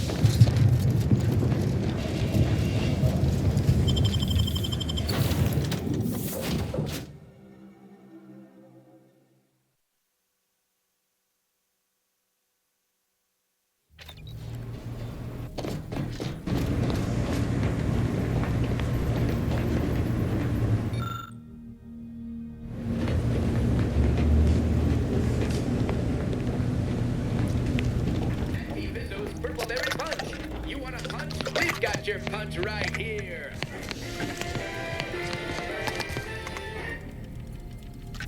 Auntie's Choice Rehydrated Water for the spacer on the go.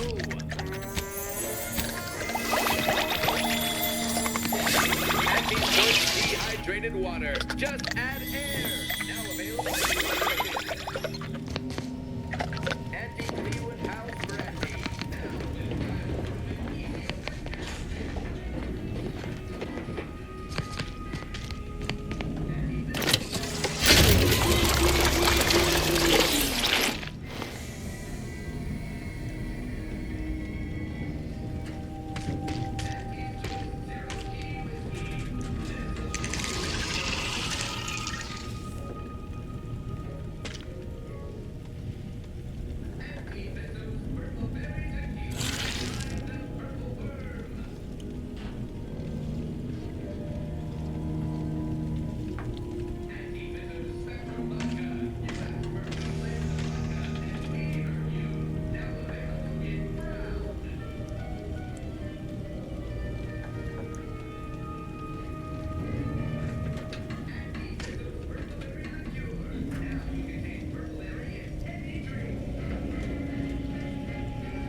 You represent a significant investment in human capital. Without you, we would have to hire someone else at current rates and greater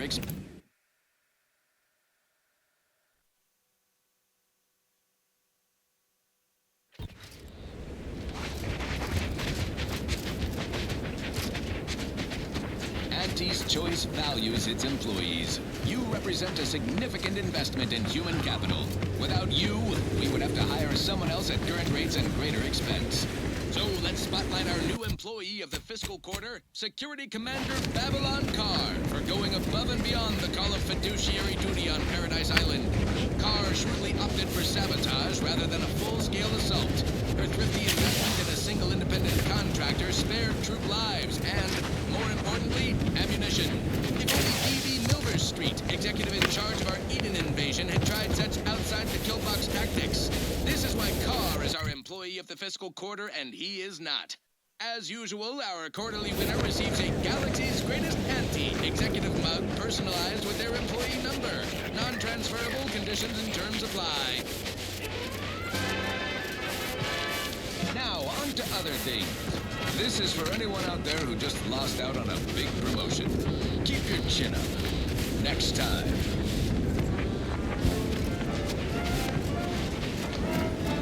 Loyal subject. Loyal subject.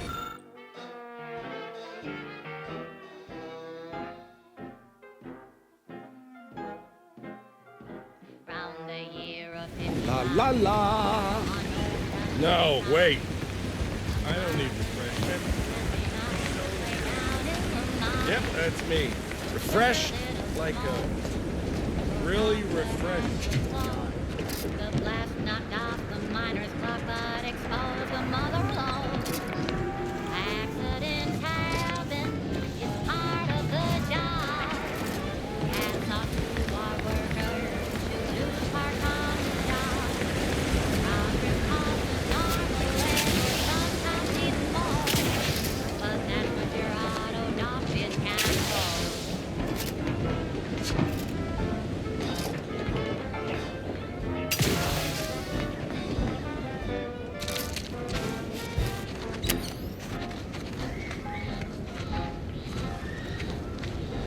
Not so long ago, on a tidally locked moon, reinforced ribs of glass, chemical plants bloom, ground slugs flooded the place, but that manager chance to take. He didn't survive, but now he's got instant or slow pay. Accidents happen, it's part of the job. Hats off to our workers who lose part of the job. Management regrets your loss, okay, that's a win. Sometimes getting ahead means giving up a lid.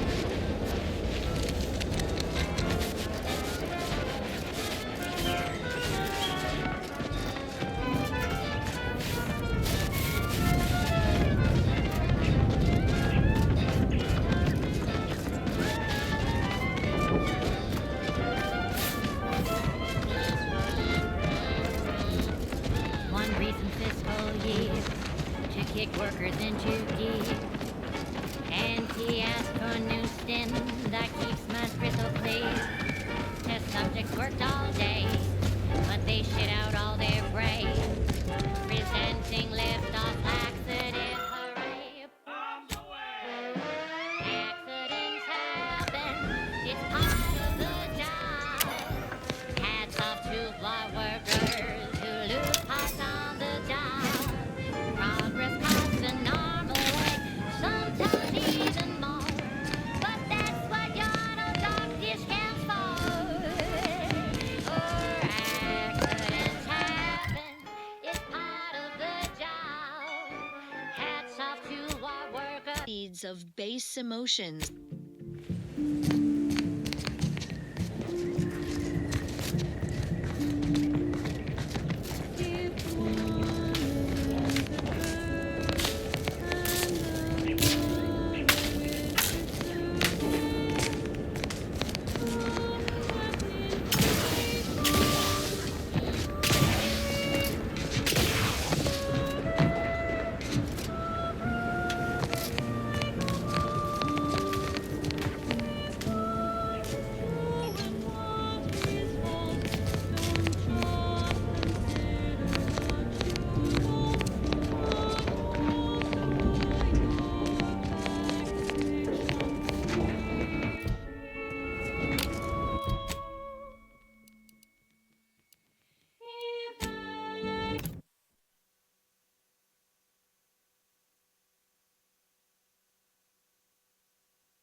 All these wicks got everyone riled up, including me. What are we supposed to do if we encounter one? Oh, you shoot it. Take that abomination out. Wait, really? I ain't even close to hitting rock bottom. Middling bottom, sure, but not rock bottom.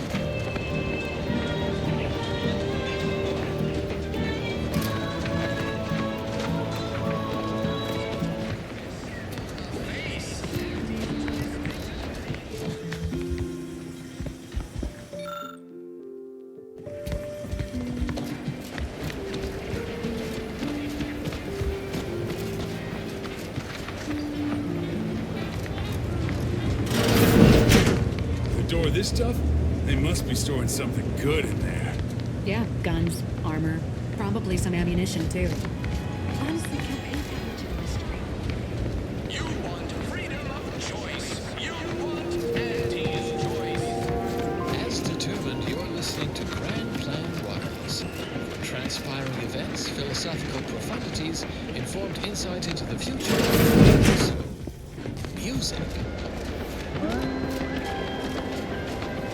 Tired of vacuously untrue statements with their unsatisfying antecedents? And the overtly ascendant, predictions are both sufficient and necessary for your positive I might be willing to share this where we will share with you our deductions. We are currently experiencing longer than normal waiting times for expedited treatment. I must ask you to hold. My liver ain't the lily kind. Tell it to me straight, Doc. The bullet shattered your tibia and all but demolished your gastrocnemius muscle. Due to the risk of infection, I have to abscise your leg. There is good news, however. I recently enrolled in a course on advanced amputation techniques, so I'll be seeing a positive return on my investment sooner than expected. Background music, which I have selected today based on its arithmetic-based harmonic progressions.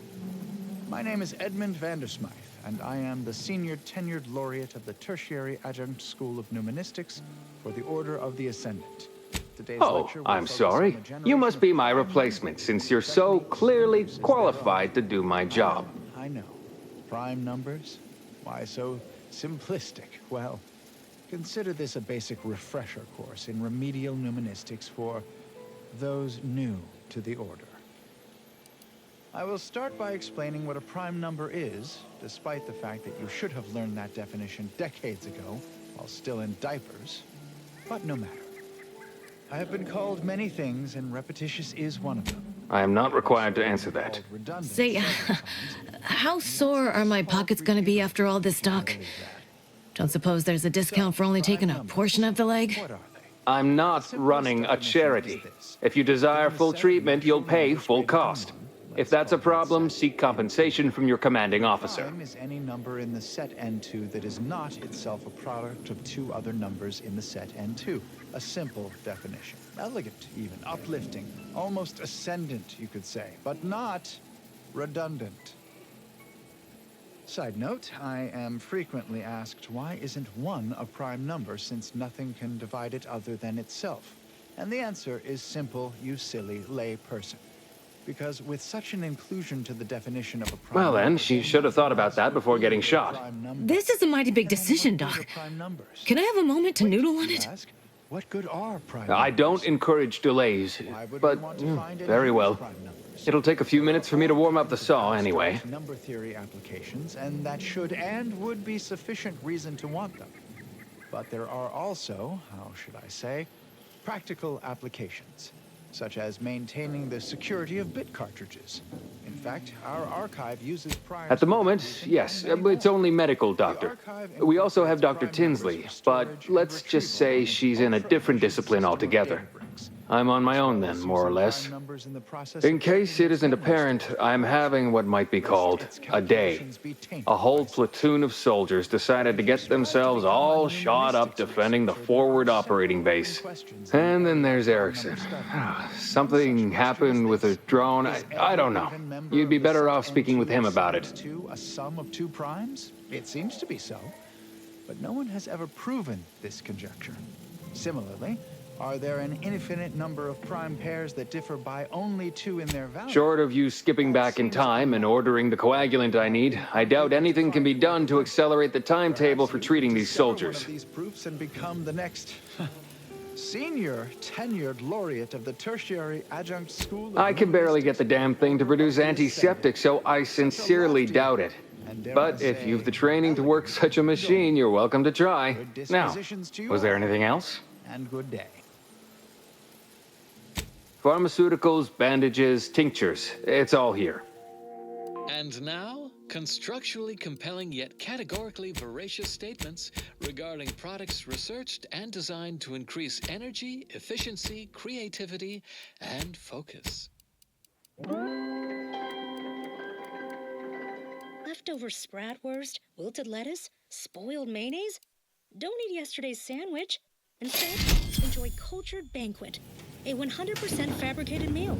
The consummation Take this admonishment But without... literally, probably not very dexterously. Metaphorically, well, that depends on your own initiative, doesn't it? Molecular machines, our bodies a tuft of atoms, our minds My stimulants cost a premium, but take... predestined along paths clear in retrospect. Avid followers of our predictive playlists are already aware of which song follows. Interested in receiving our weekly selection of mathematical clues? Visit your local predictor. I must say, I'm rather amazed.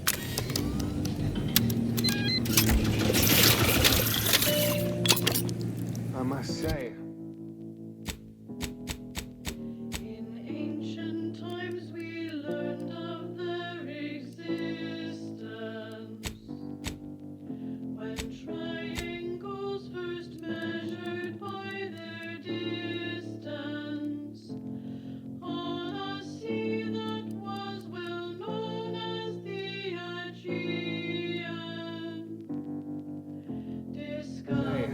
I'm rather amazed. How did you manage to formulate coagulant with only a handful of ingredients?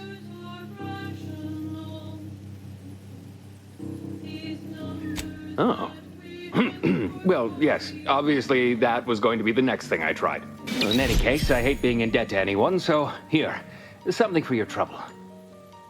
It's your lucky day, Trooper. Not only has our good Samaritan here suggested an alternate form of treatment that will allow you to keep your leg, but they've also made a coagulant that will greatly reduce any complications as I excavate the tibia shrapnel from your remaining muscle.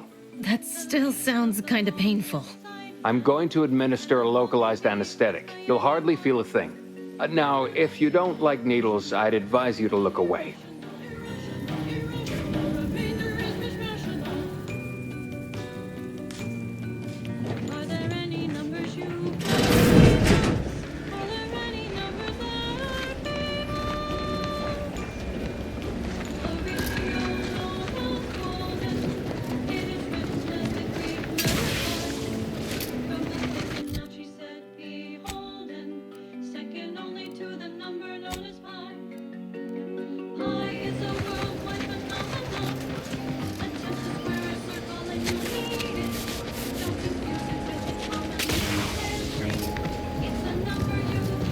Target audience here. Well, don't you look thirsty? Oh, right. Absinthe. What'll it be, stranger? Pick your poison. And I am mostly not being...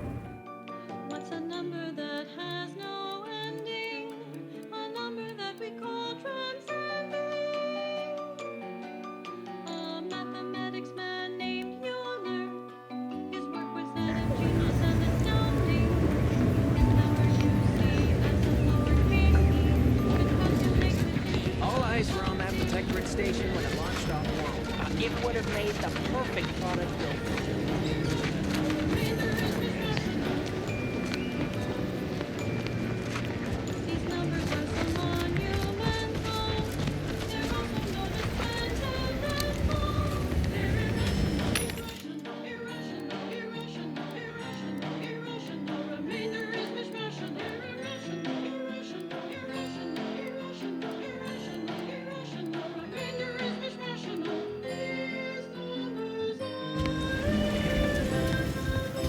Welcome, welcome.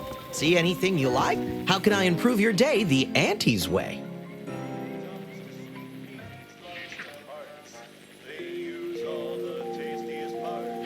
Sprats again. Must be after the crunch. Please wait here. This'll just take a moment. Welcome, welcome. See anything you like?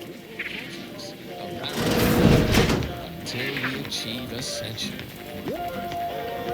No sign of them sprats, thank law. Those of you away in the field or heads down in research during our last shared learning symposium, we offer the following research. Coming back out. Be there in a moment. Presentation. Welcome to Zeranium and You, a brief accounting of this crucial material. Though minute amounts were first discovered in the Beta Draconis system, Zeranium wasn't found in significant quantities until the terraforming of Cloister and Eden. Since it's become the principal power source for all recognized inhabitants of the system. How can I improve your day the Auntie's way? Lower risk, efficient utilization. Gladly. No better choice than Auntie's choice. In its gaseous form, it is toxiferous to organic material. But in its crystal state, it's practically putty in our hands. Not fully safe, of course. You wouldn't sprinkle Zeranium crystals on your nutrient bars, but they won't kill you on immediate contact.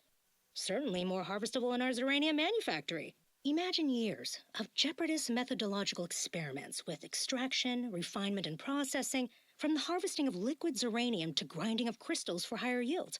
Now, Zeranium powers everything from laboratories and outposts to craft and weaponry, comparatively safely, and at a greater input-to-output ratio than any other known form of fuel.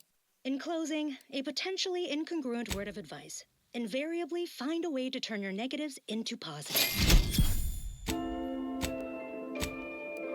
Continuing as predetermined. And now, more music to perform advanced calculations by.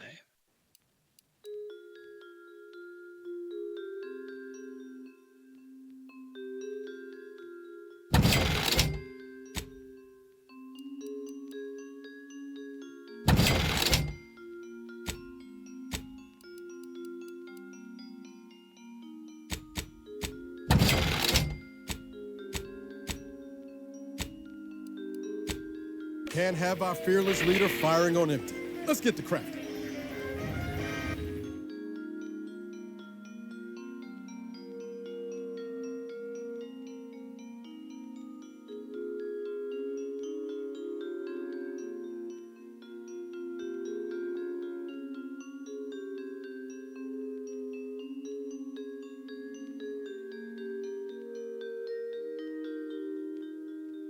One thing that you have to know, irrationality is good for the workflow.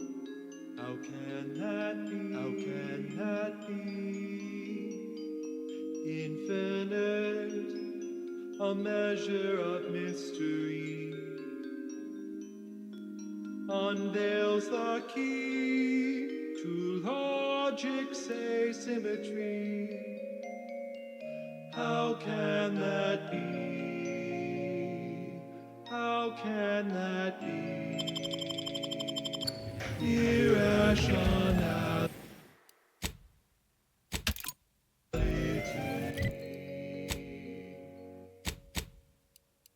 One thing that from thine appointed tasks when due.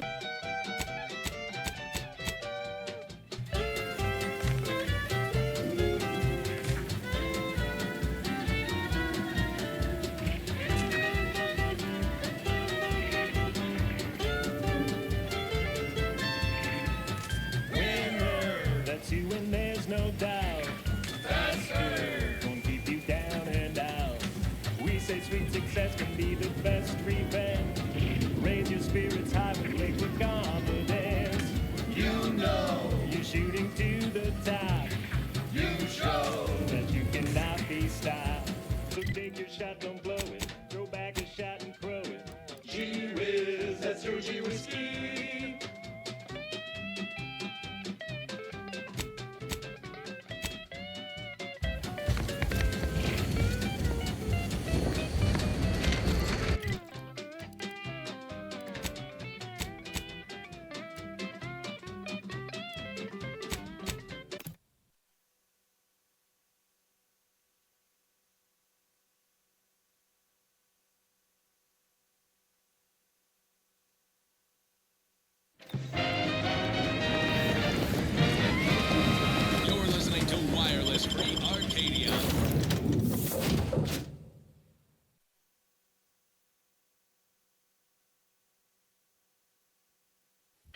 to wireless-free Arcadia for music, entertainment, and the latest from the front lines. Sponsored by Auntie's Choice, improving lives through unfettered free trade and unbridled. We did good by all the folk in Golden Ridge. If we hadn't eased the pressure between the Order and the troops at Outpost Opportunity, the kettle would have blown its top eventually. Instead, the ceasefire can remain in place, and folk can sleep soundly. Thank you. Would have us think these cosmic light shows herald the end of the world's poppycock. Rifts present an opportunity, not a calamity.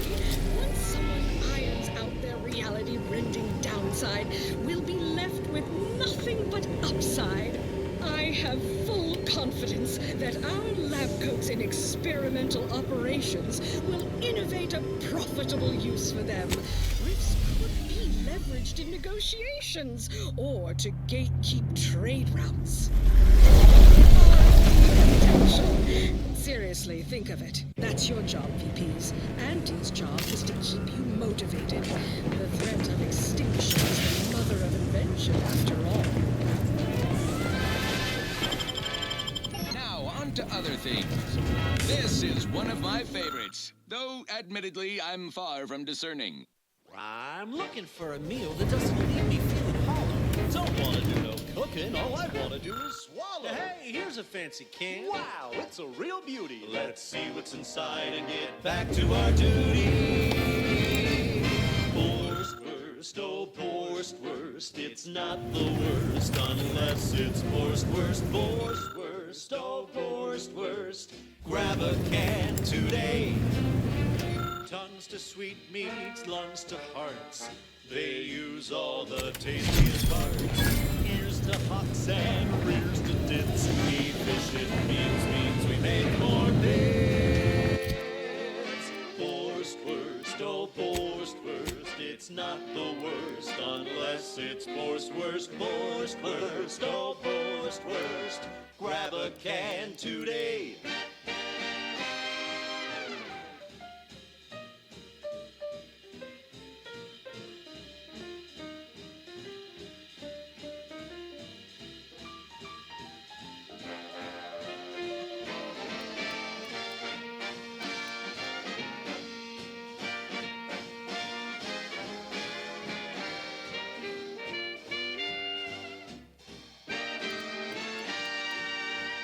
No coarse pores, bristles poking our gums with their proprietary whisker extraction. Pulverized bones means no tooth cracking crunch. We gobble it down and get back to the action. Oh, howdy. Didn't see you there. You caught us taking 5 between our 10-hour shifts. You know, working the assembly line makes for a powerful hunger. So, when we need to relight our thrusters, we don't...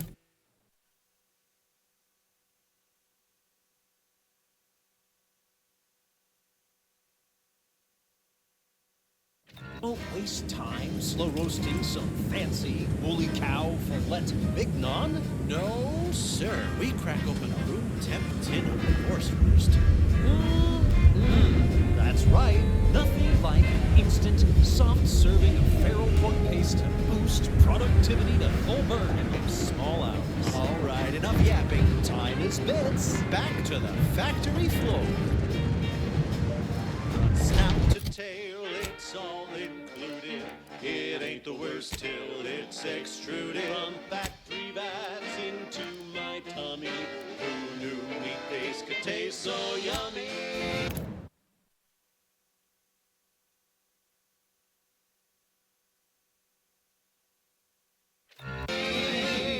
Worst, oh worst, it's not the worst unless it's worst, oh worst, grab a can today.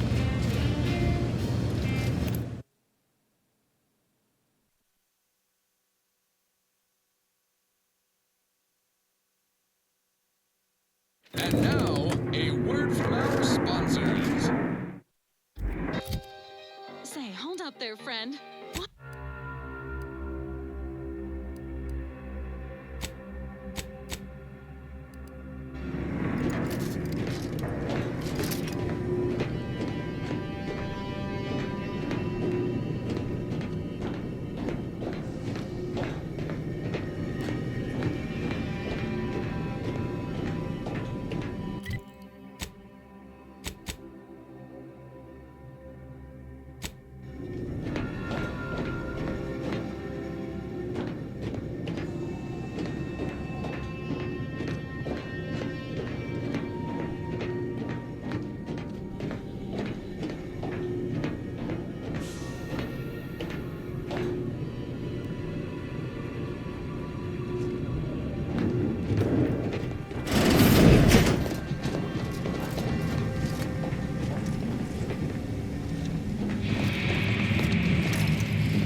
consume like a good consumer.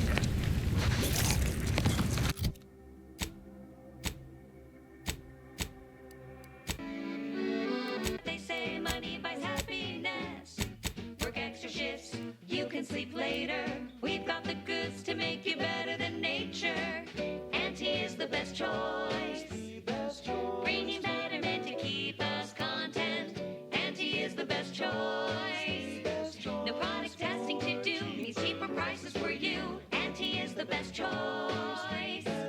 Feel the benefits of spending your bits. She's just the best choice. It's Auntie's. It's Auntie's choice.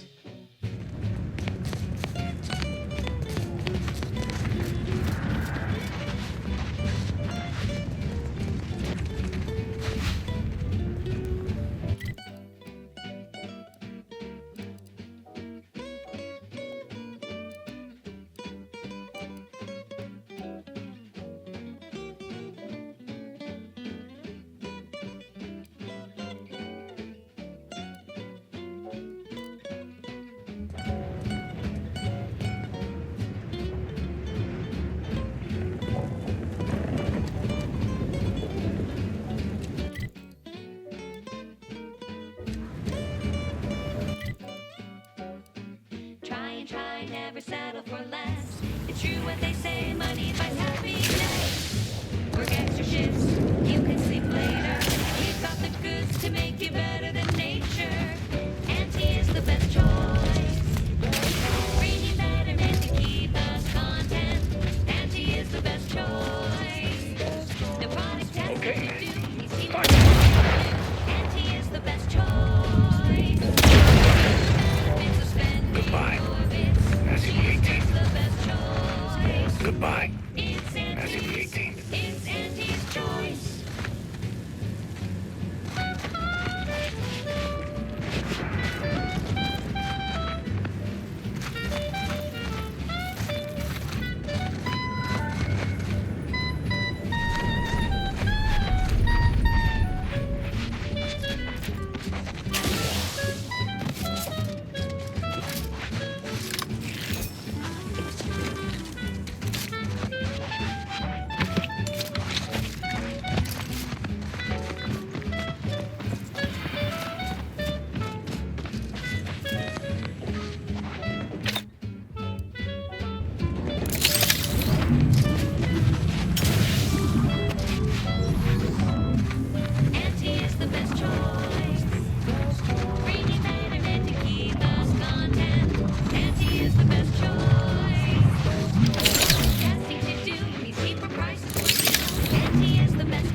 That's gotta be the end ray range. I'm looking forward to having some words with this victim. Plus artificial. That's your word, that's your charge! Enhancing systems through Guns cut me!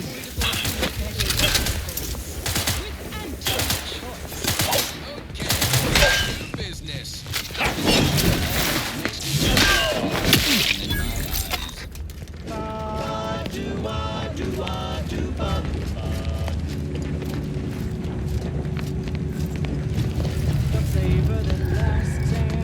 Never let a locked door stop us before. Let's look for another way in. Try bubblegum slims. Try bubblegum slims. The rich tobacco sweet at the end. What more could you want? A smoky, sugary blend. Try bubblegum slims. Try bubblegum slims. It's the long slim smoke with the bubblegum filter. It's 2 treats in one. It's a double thriller. So make your mouth happy while your satisfaction doubles. You'll be blowing smoke bubbles. Ba-do-ba-ba. At home or at work, buy the pack for the case.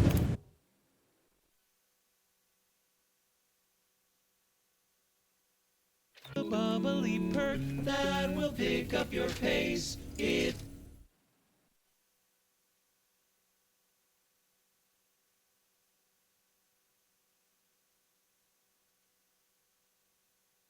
Those wrinkly little grub fingers of yours. Bring them close so we can choke them off.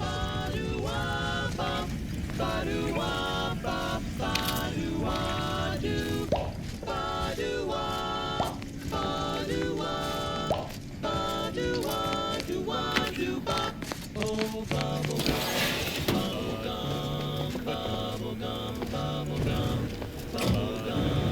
bubblegum. Rich tobacco sweet at the end. What more could you want? A smoky, sugary blend. Bubblegum slims, try bubblegum slims. It's a long slim smoke with the bubblegum filter. 2 treats in one, a double thriller. So make your mouth happy while your satisfaction doubles. Satisfaction doubles. Instead of bubblegum smoke free. We'll be blowing smoke bubbles. Blowing smoke bubbles. Ba-do-wah. Flavor that lasts and a taste you can't top. From peppers to the tail to the very last. Try bubblegum slims. Bubblegum slims. Oh, bubblegum slims. It's filled with flavor. Bubblegum slims. Try slims. Today. Flavor won't stop till the very last.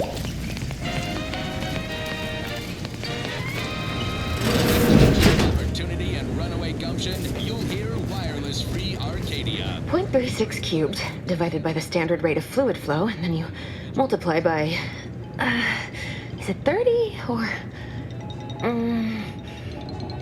oh, hello. Best talk quick, Commander. Won't give any answers once that bullet's finished its work. I was unaware that Victor, that is, Archivist Clemens, requested aid. Did he? I hope you're here to help regardless. That would be nice. Quote, desperate, jittery, possibly chemically dazed outcasts turned to bushwhacking and barbarism, end quote. Personnel encountering parties from the aforesaid societal cast-offs are advised to shoot... Yes, of course. Such an excellent way to ground the mind when facing one's impending demise. Now, on to other things. I consider this song a real standout number. Assuming you have taste, you surely will... Oh, dear Archivist Clemens has been so strange lately. So distant, so agitated. And not his normal agitation, mind you. This is something different. Much worse.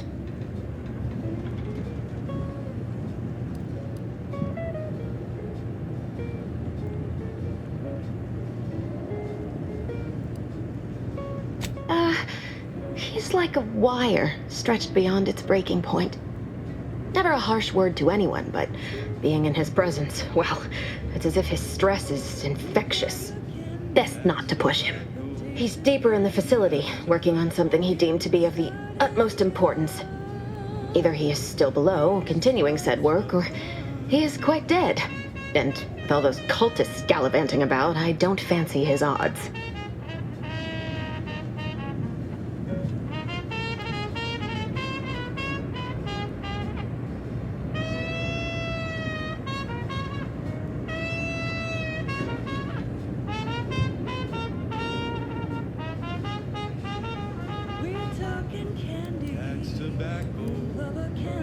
3 days ago, the range was inundated with fiends. Cultists, I believe. I am unaware if they're immensely foolhardy or simply mad, but they've caused no shortage of destruction. I've seen few firsthand, but that isn't because they've gone. Rather, I believe they have become visibility deficient.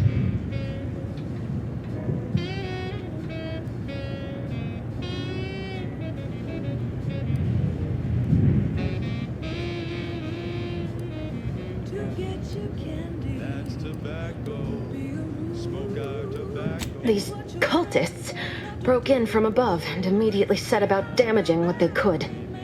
I don't know the specifics, just that they can't be seen through normal means. It's a shame the facility is in shambles. We've an N-ray scanner device that may render the cultists far easier for one to locate.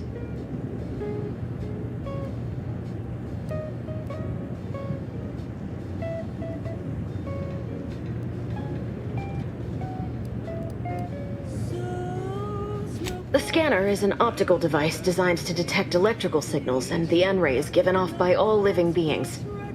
Visible or not, the cultists still give off N-rays. It was stored nearby. But with the damage to the facility, you'll likely need to use the maintenance vent on the wall there behind the screen to get anywhere near it. Oh, there's no such thing as invisibility. I can only theorize that their visual forms were sent out of phase when they haphazardly tampered with pressurized N-rays. Don't worry. I'll just be here, in my deepening puddle of blood. Is that you, Presiding Bishop? I'm sorry, I haven't had time to clean up. It's so hard to get bloodstains out of our uniforms.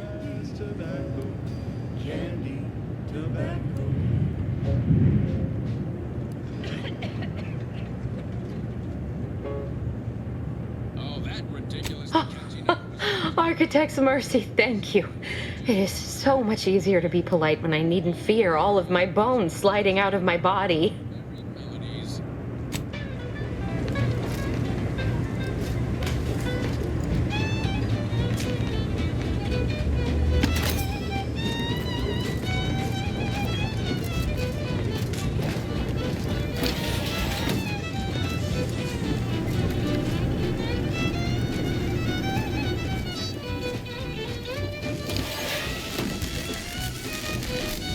Commander hangs from a thread! Drink it down. Pick it up, tip it up, plug it down.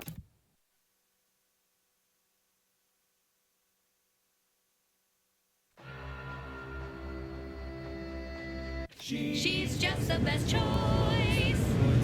It's Auntie's choice. Amplified across the rings of Elysium, from the boardroom to the bottom rung, this is Wireless Free Arcadia. Official frequency. Is that you, Presiding Bishop?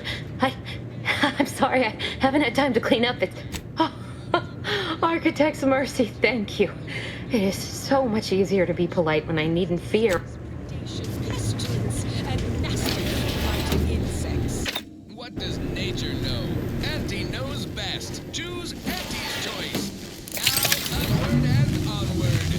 All right then, it's well past time for more merry melodies.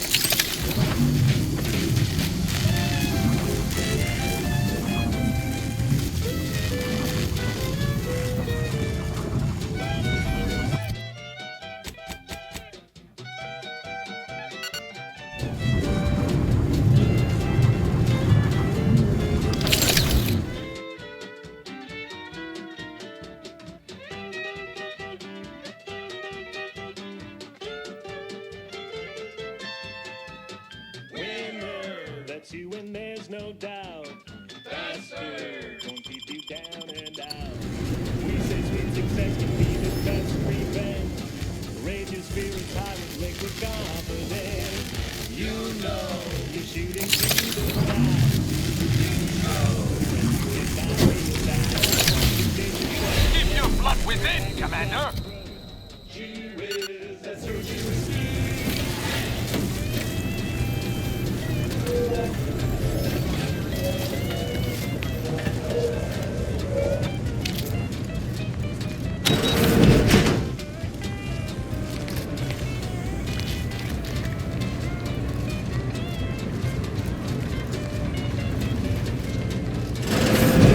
believe that device on the counter is the N-ray scanner.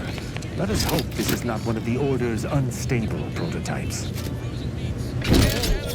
Vegetables and minerals to vodka in every color of the rainbow, and then some. Auntie works hard to make sure you have more variety than you could ever want or hope to want. You deserve choice. You deserve Auntie's choice. My hammer. Okay, back. Ready to waste on your command.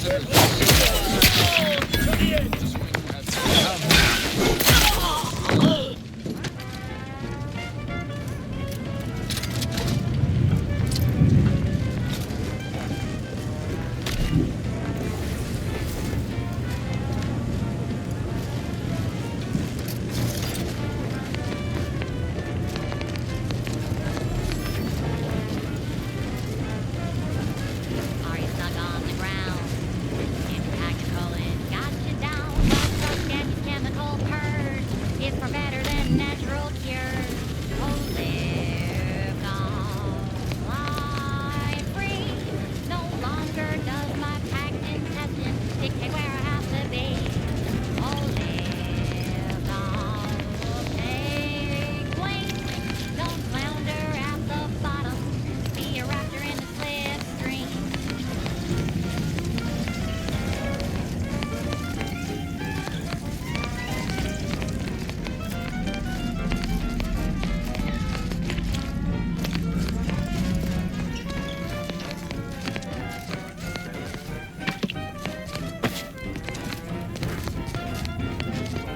Don't be in a rut, 'cause stuff is stuck in your gut. Auntie brings you the pill that fixes all your ills. Oh, live long, fly free. No longer does my packed intestine dictate where I have to be. Oh, live long, break free. Once again, be a go-getter. Climb the ladder with impressive speed.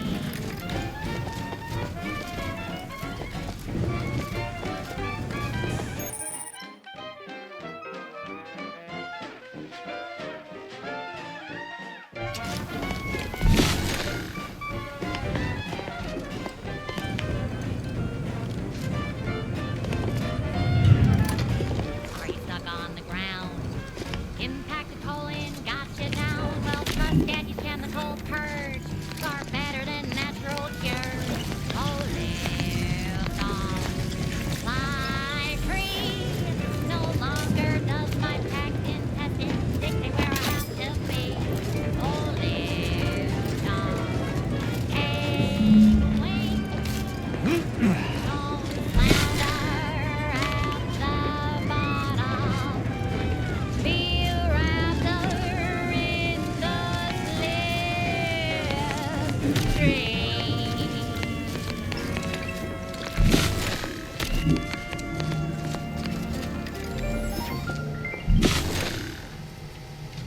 Next up, the real reason wireless-free Arcadia exists: advertising.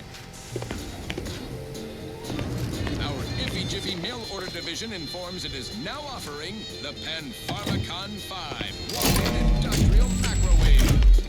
Originally developed for secretive research laboratories for purposes we may only guess at, the Pan-Pharmacon 5 is now available to you, the unremarkable... No surprise that the Order would contrive such an inane backup system.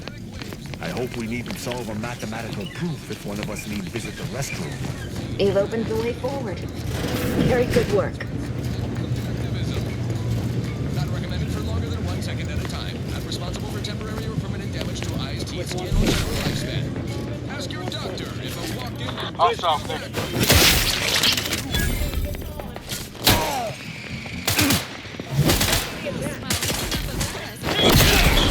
is one of my favorites, though admittedly I'm Changing magazine!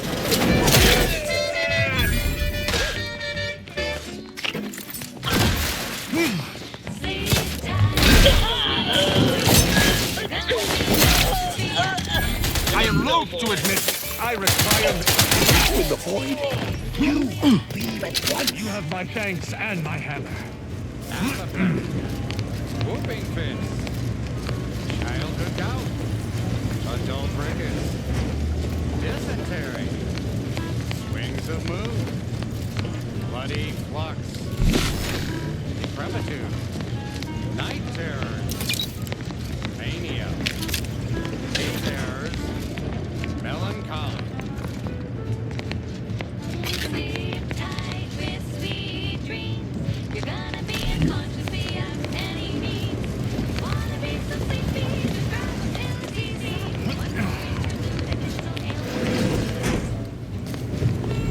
Chronic itch. Inflammation. Night sweats. Flatulation. Lumbago. Cultist technology. Looks like some kind of communication device. Could be handy. General malaise. Imbalanced humors. Dyspepsia. Oh, and one more thing. Insomnia.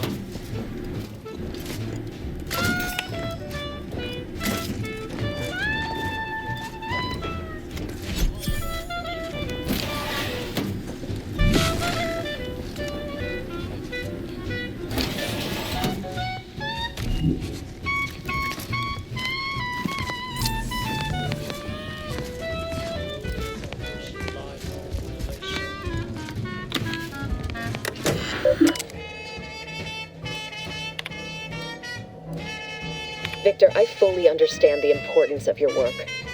This is exactly why I push you so. Your moral justifications for delaying your delivery are misguided. Dead is dead. What matter is it if their ends come in 1 minute or 3? If you seek to be humane in your duties, fine. So long as I get the explosives in time. But if we fail to act, the order will be lost forever. Collateral damage was always inevitable, Victor. You knew this. And the longer you take in your laboratory, the greater your risk of being caught becomes. If that happens, you know what must be done. But I should remind you that such a failure will result in vastly more suffering for all parties involved. We need those explosives now, Victor. Let's finish this.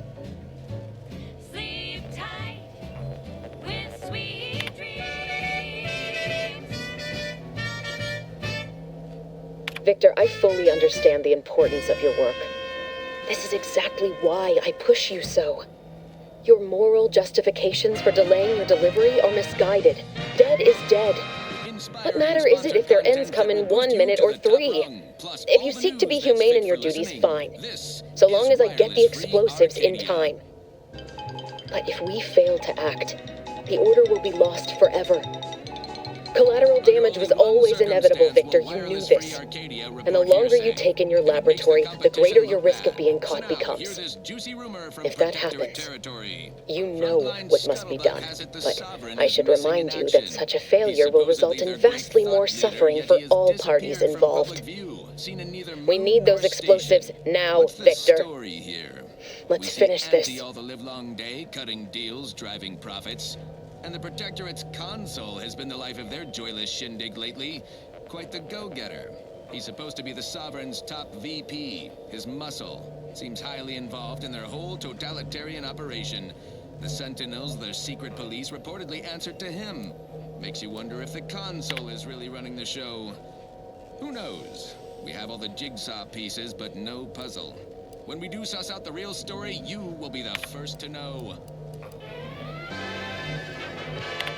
Now, on to other things. Now for something a little different, tonally, if not thematically. Hey, you there! Need a smoke that distinguishes you from the average oaf? Well, look no further. Wow, that's far! It's the only cigar that says I'm in charge. It's an Uncle Wentworth, though the juice down. When they come and they shout, look out! The chance of glancing me with these. Angelus killed you, who has isolated you from my hand. Here, I shall reduce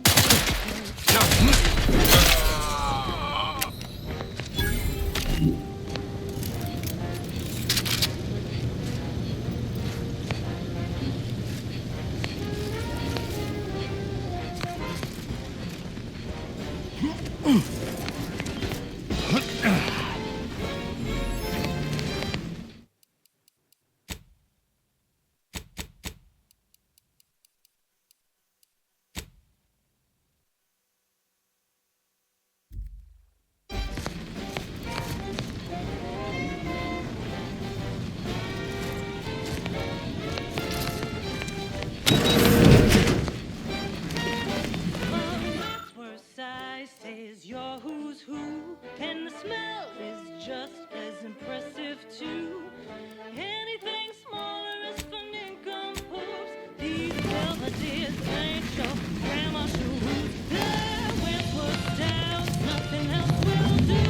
And if you're an up and comer, you should try one too. You'll never want to be without an Uncle Wentworth Belvedere style.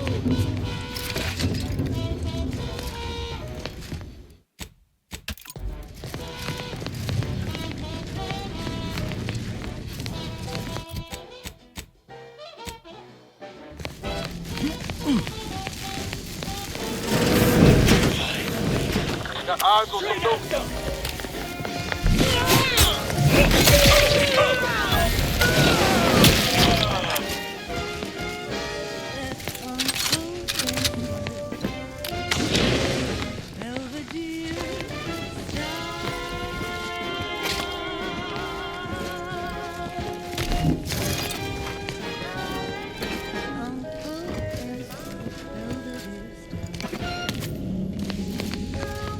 That was sponsored by Auntie's Choice Office of Munitions and Catering. Time to restock your arsenal. Business dinner or banquet event? They have everything you need in one place. Thank you so much for tuning in to the one wireless station in Arcadia that doesn't tell you what to think, only what to buy.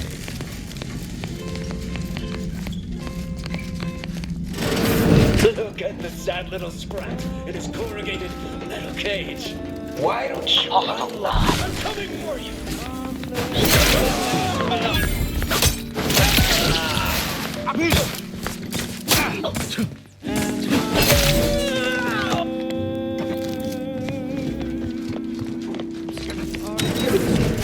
Friend of friends are a greater ally than...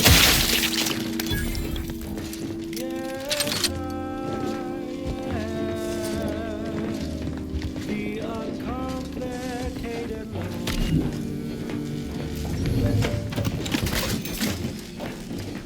and my rays are never lower.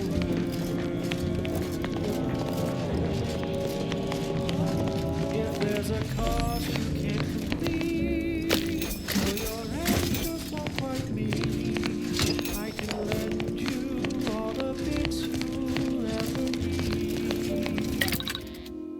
But the loan that you request includes compound interest, in addition to my standard service fees. Oh, I am the uncomplicated loner.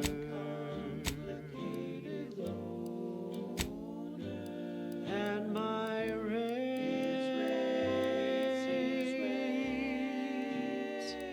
are never lower.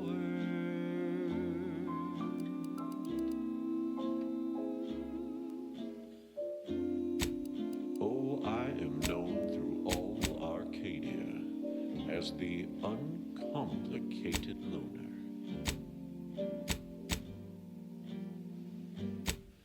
And my dear, you know my terms. They are really quite straightforward.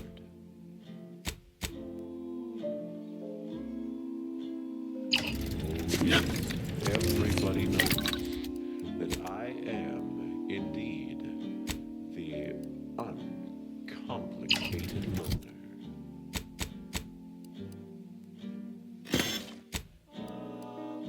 And to keep things simple, you can be sure that my rates will never, no, they'll never, ever be lowered. If there's a cost you can't complete, or your end just won't quite meet. At the junction of opportunity and runaway gumption, you'll hear Wireless Free Arcadia, featuring product advertisements specifically tailored to free-thinking individuals.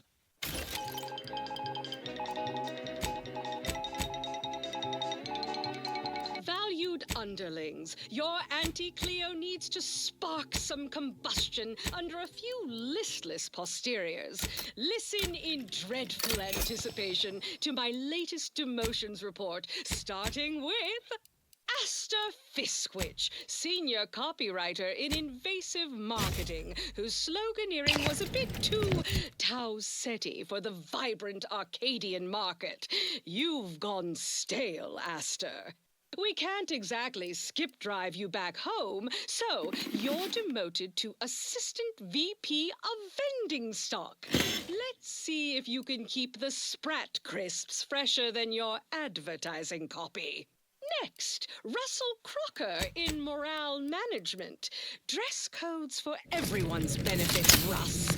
No shoes, no smock, no whole-side offers with an Elysium use. Wear something nice and solvent-proof for your new role as Executive Drainage Manager in Recreant Reclamations and Artificial Additives.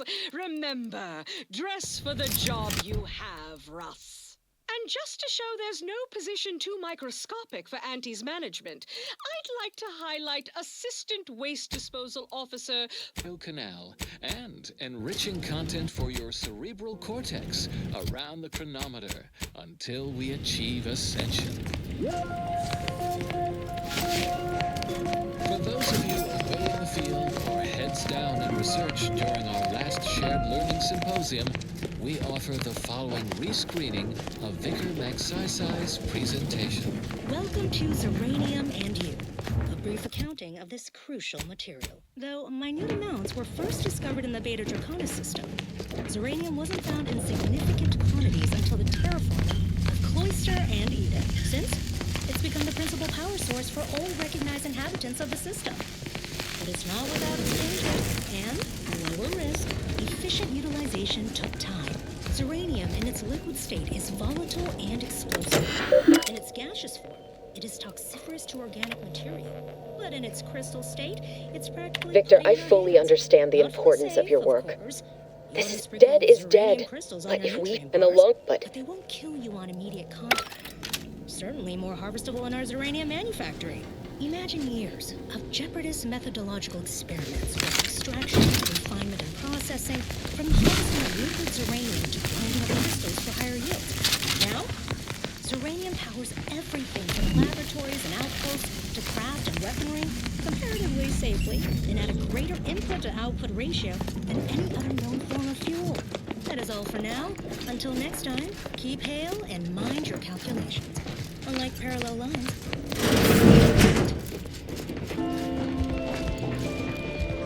Further beneficial content soon follows. Warning, the following song mentions some actions that are improper, something your fractions should never be.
Trust me, my injuries are not superficial. I shall reduce them to a slurry.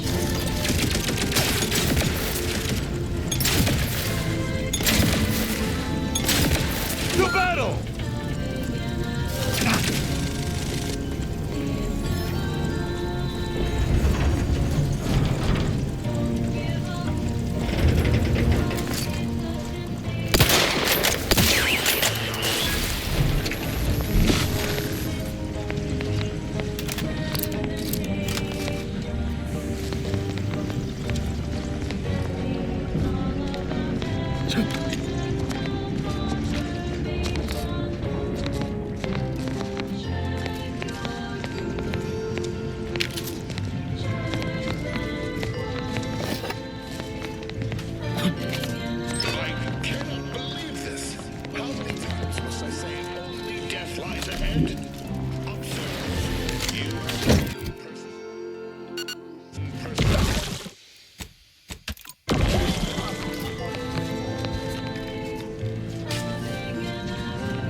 This is Grand Plan Wireless, broadcasting soothing tunes for your audio canal and enriching content for your cerebral cortex around the world until we achieve ascension. Hello, students. Ponder this dilemma. One of our transport pods en route from Zeranium Alpha 7 has Maybe you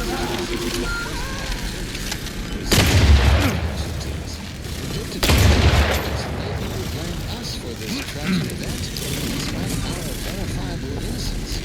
We have launched a thorough study to uncover the orchestrators. So ends this missive. And now, additional data and more music, determined to facilitate cognition.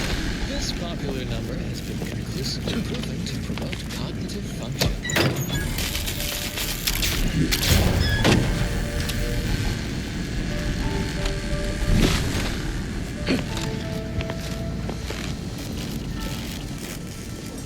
Do not worry.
I never wanted this situation to escalate like this.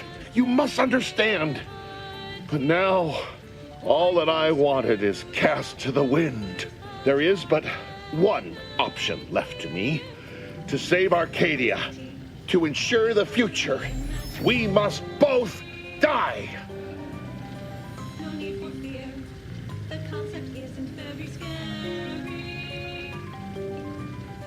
Complexity is partially imaginary. You can handle it if you stay very wary, calculating the center of gravity. Because the order cannot be hindered by war or by compromise. Any obstacles must be removed. As much as I regret the need to do so. If DeVries does not receive my explosive, she will resort to a violent assault. Many will die, pointlessly, and in agony. I can at least deliver them instant, painless death. I thought this explosive vest would be an unnecessary precaution. All I can hope is that by blasting us both from the field of play, the Order shall find its way to truth.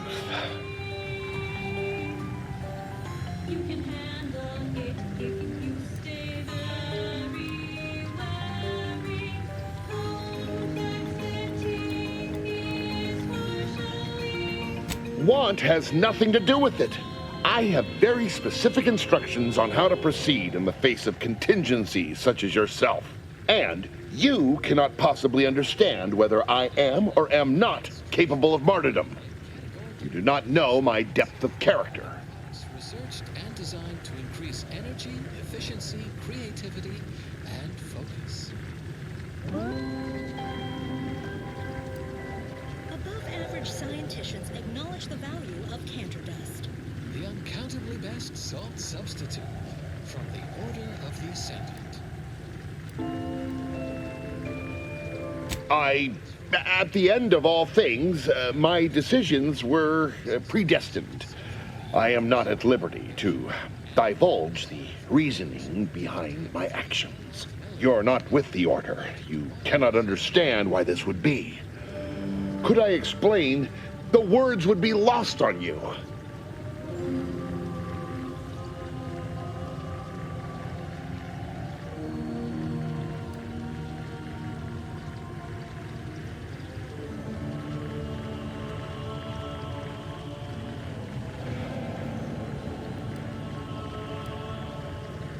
Your verbiage does not conceal the gaps in your knowledge. But the presiding bishop has taught us that ignorance is not a punishable sin. If the Order is not prevented from reaching its true potential and solves the universal equation, all scientific uncertainty and any associated suffering will end.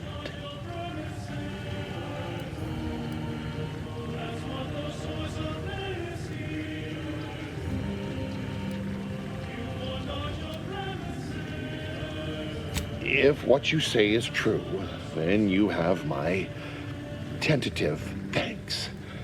However, scientific certainty would absolutely have prevented that from happening. We would have predicted it. DeVries opened my eyes. The Order is on the path to absolute truth. And if they are not interrupted, this truth can be pursued. The one right path for humanity revealed to us. Politics cannot bind us. Uncertainty cannot strangle. And no one can be allowed to waltz in and hurl our plans into disarray.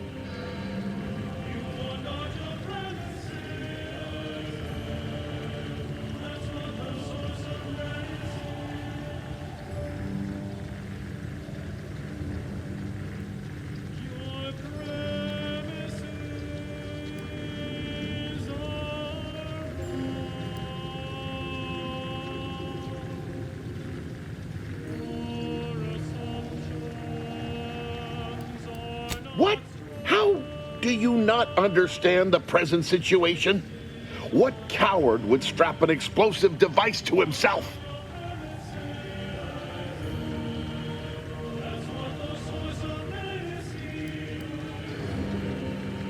That's not all this.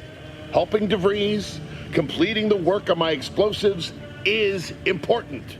It matters. DeVries agrees.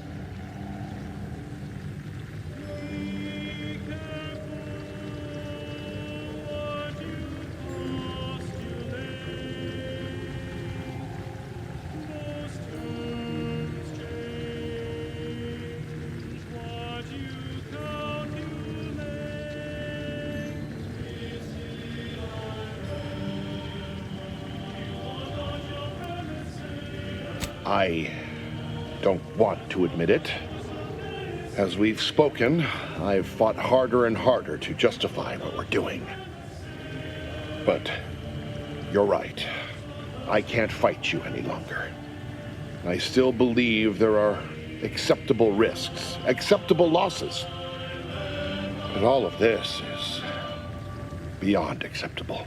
I've been a fool going along with this farce. But it stops now. My relationship with Augustine is at an end. As foretold by tenured seers and our own programming schedule, it is time for another illuminative installment of Ask a Vicar, featuring Vicar Max Isaac. A listener asks, what is the difference between the Protectorate's paradigm and our grand plan? Vicar, enlighten this layperson if you please. I found a way to, via the use of processed N-rays, send objects out of phase. It was inconsistent, but I was close to isolating the procedure. DeVries needed explosives for her plan. By making them unseen, the explosives could be placed as efficiently as possible. No one would be maimed or injured, just killed. Saying that out loud now, it sounds unreal. But somehow, I convinced myself that leaving no survivors was more humane. It's a shame I can't speak to a vicar. Our grand plan is that path. Their paradigm leads to nowhere. And quickly. What happens next may surprise you, but not us. I appreciate your consideration.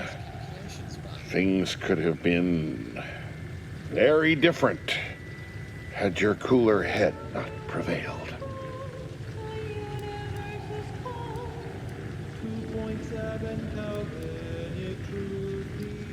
Here, it is the key to my quarters. Take whatever you find. That will ensure that I cannot use any of it to further DeVries' aims, even if I wanted to. You've certainly convinced me I cannot remain here. May we meet again, when the paths of our lives are at greater apexes.